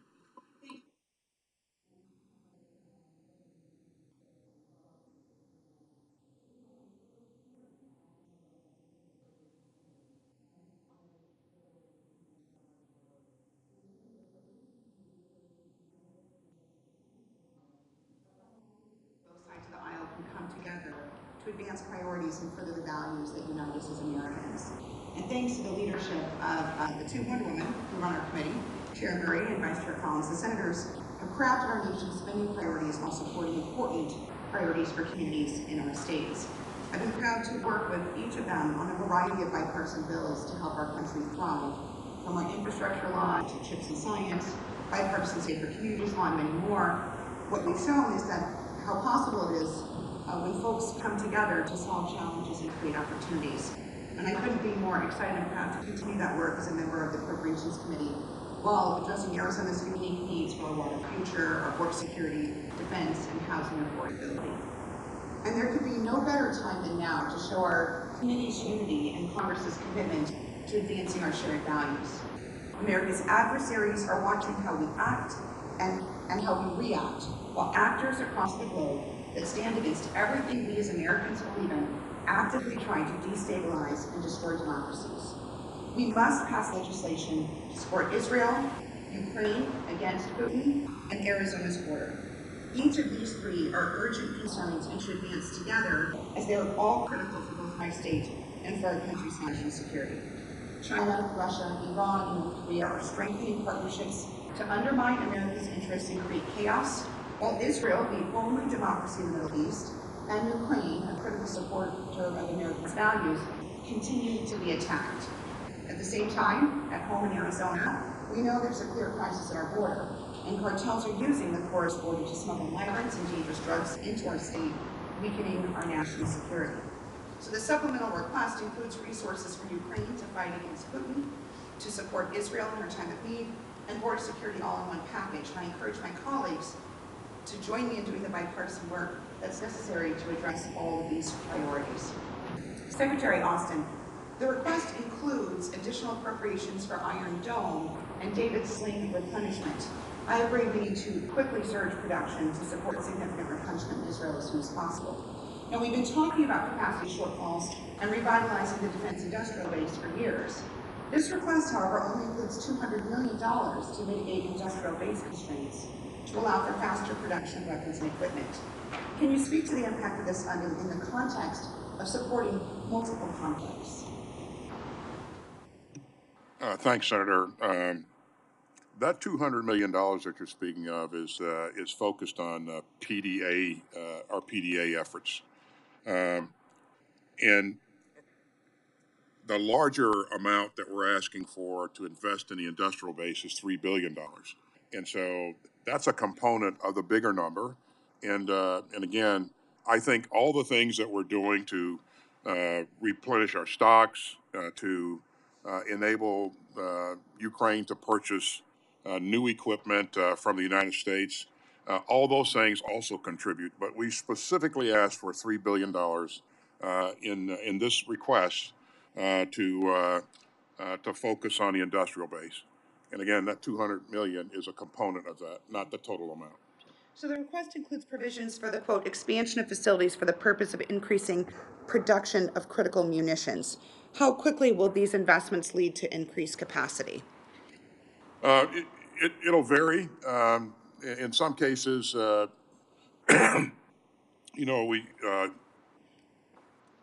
industry can move fairly quickly. In other cases, for more sophisticated items like javelins and stingers and those kinds of things, it will take a bit longer. But we're working with industry each and every day to do everything we can to send the right signals so that they can invest in the right things and be able to expand where required. So we've been supplying our Ukrainian allies with munitions to push back on Russian aggression for almost 2 years now. There are numerous reports that suggest that the manufacturing of those munitions and supplies is not yet keeping pace with demand, and that we're depleting our own stockpiles at a fairly significant rate. Of course, now we're going to send some of that inventory to Israel as well, which I am supportive of. But as we look to support Israel and Taiwan, in addition to Ukraine, against the aggression that all three of them face, are you worried that this could put too much stress on our inventory? And if so, can targeting software that improves the accuracy of our munitions help? And is that software investment reflected in the supplemental package? Well, we have the most accurate and lethal weapons in the world. And in terms of our targeting, we're always looking for ways to do things better and more efficiently. But the specifics of those things, I'll leave to my great airmen, who are the best in the world. In terms of the depletion of our stocks, again, as I said a number of times here today, we will make sure that we maintain what's necessary to defend this country and protect our interests. And I won't change that direction of travel. Thank you, Madam Chair. Thank you. I want to thank all of our colleagues for a really thoughtful discussion. Secretary Austin, thank you for sharing your time and knowledge with us. You know, if there's one takeaway from this conversation today, it should be that these global challenges that we face, the war in Ukraine, terrorism in Israel, humanitarian needs for those who are caught in the conflict, and the posturing of the Chinese government in the Indo-Pacific region, these challenges may be distinct, but they are all connected and they all are urgent. We have to respond to all of them in a comprehensive way that sends an unmistakable message to the world that American leadership is still strong and our resolve has not wavered.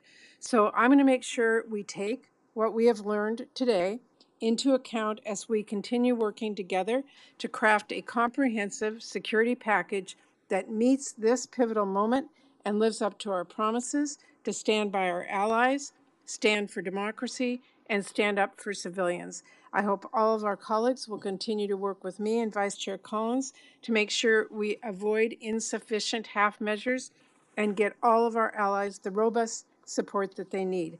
And of course, I do believe we need to continue to work to address our domestic priorities like the child care crisis, situation at the border, and more.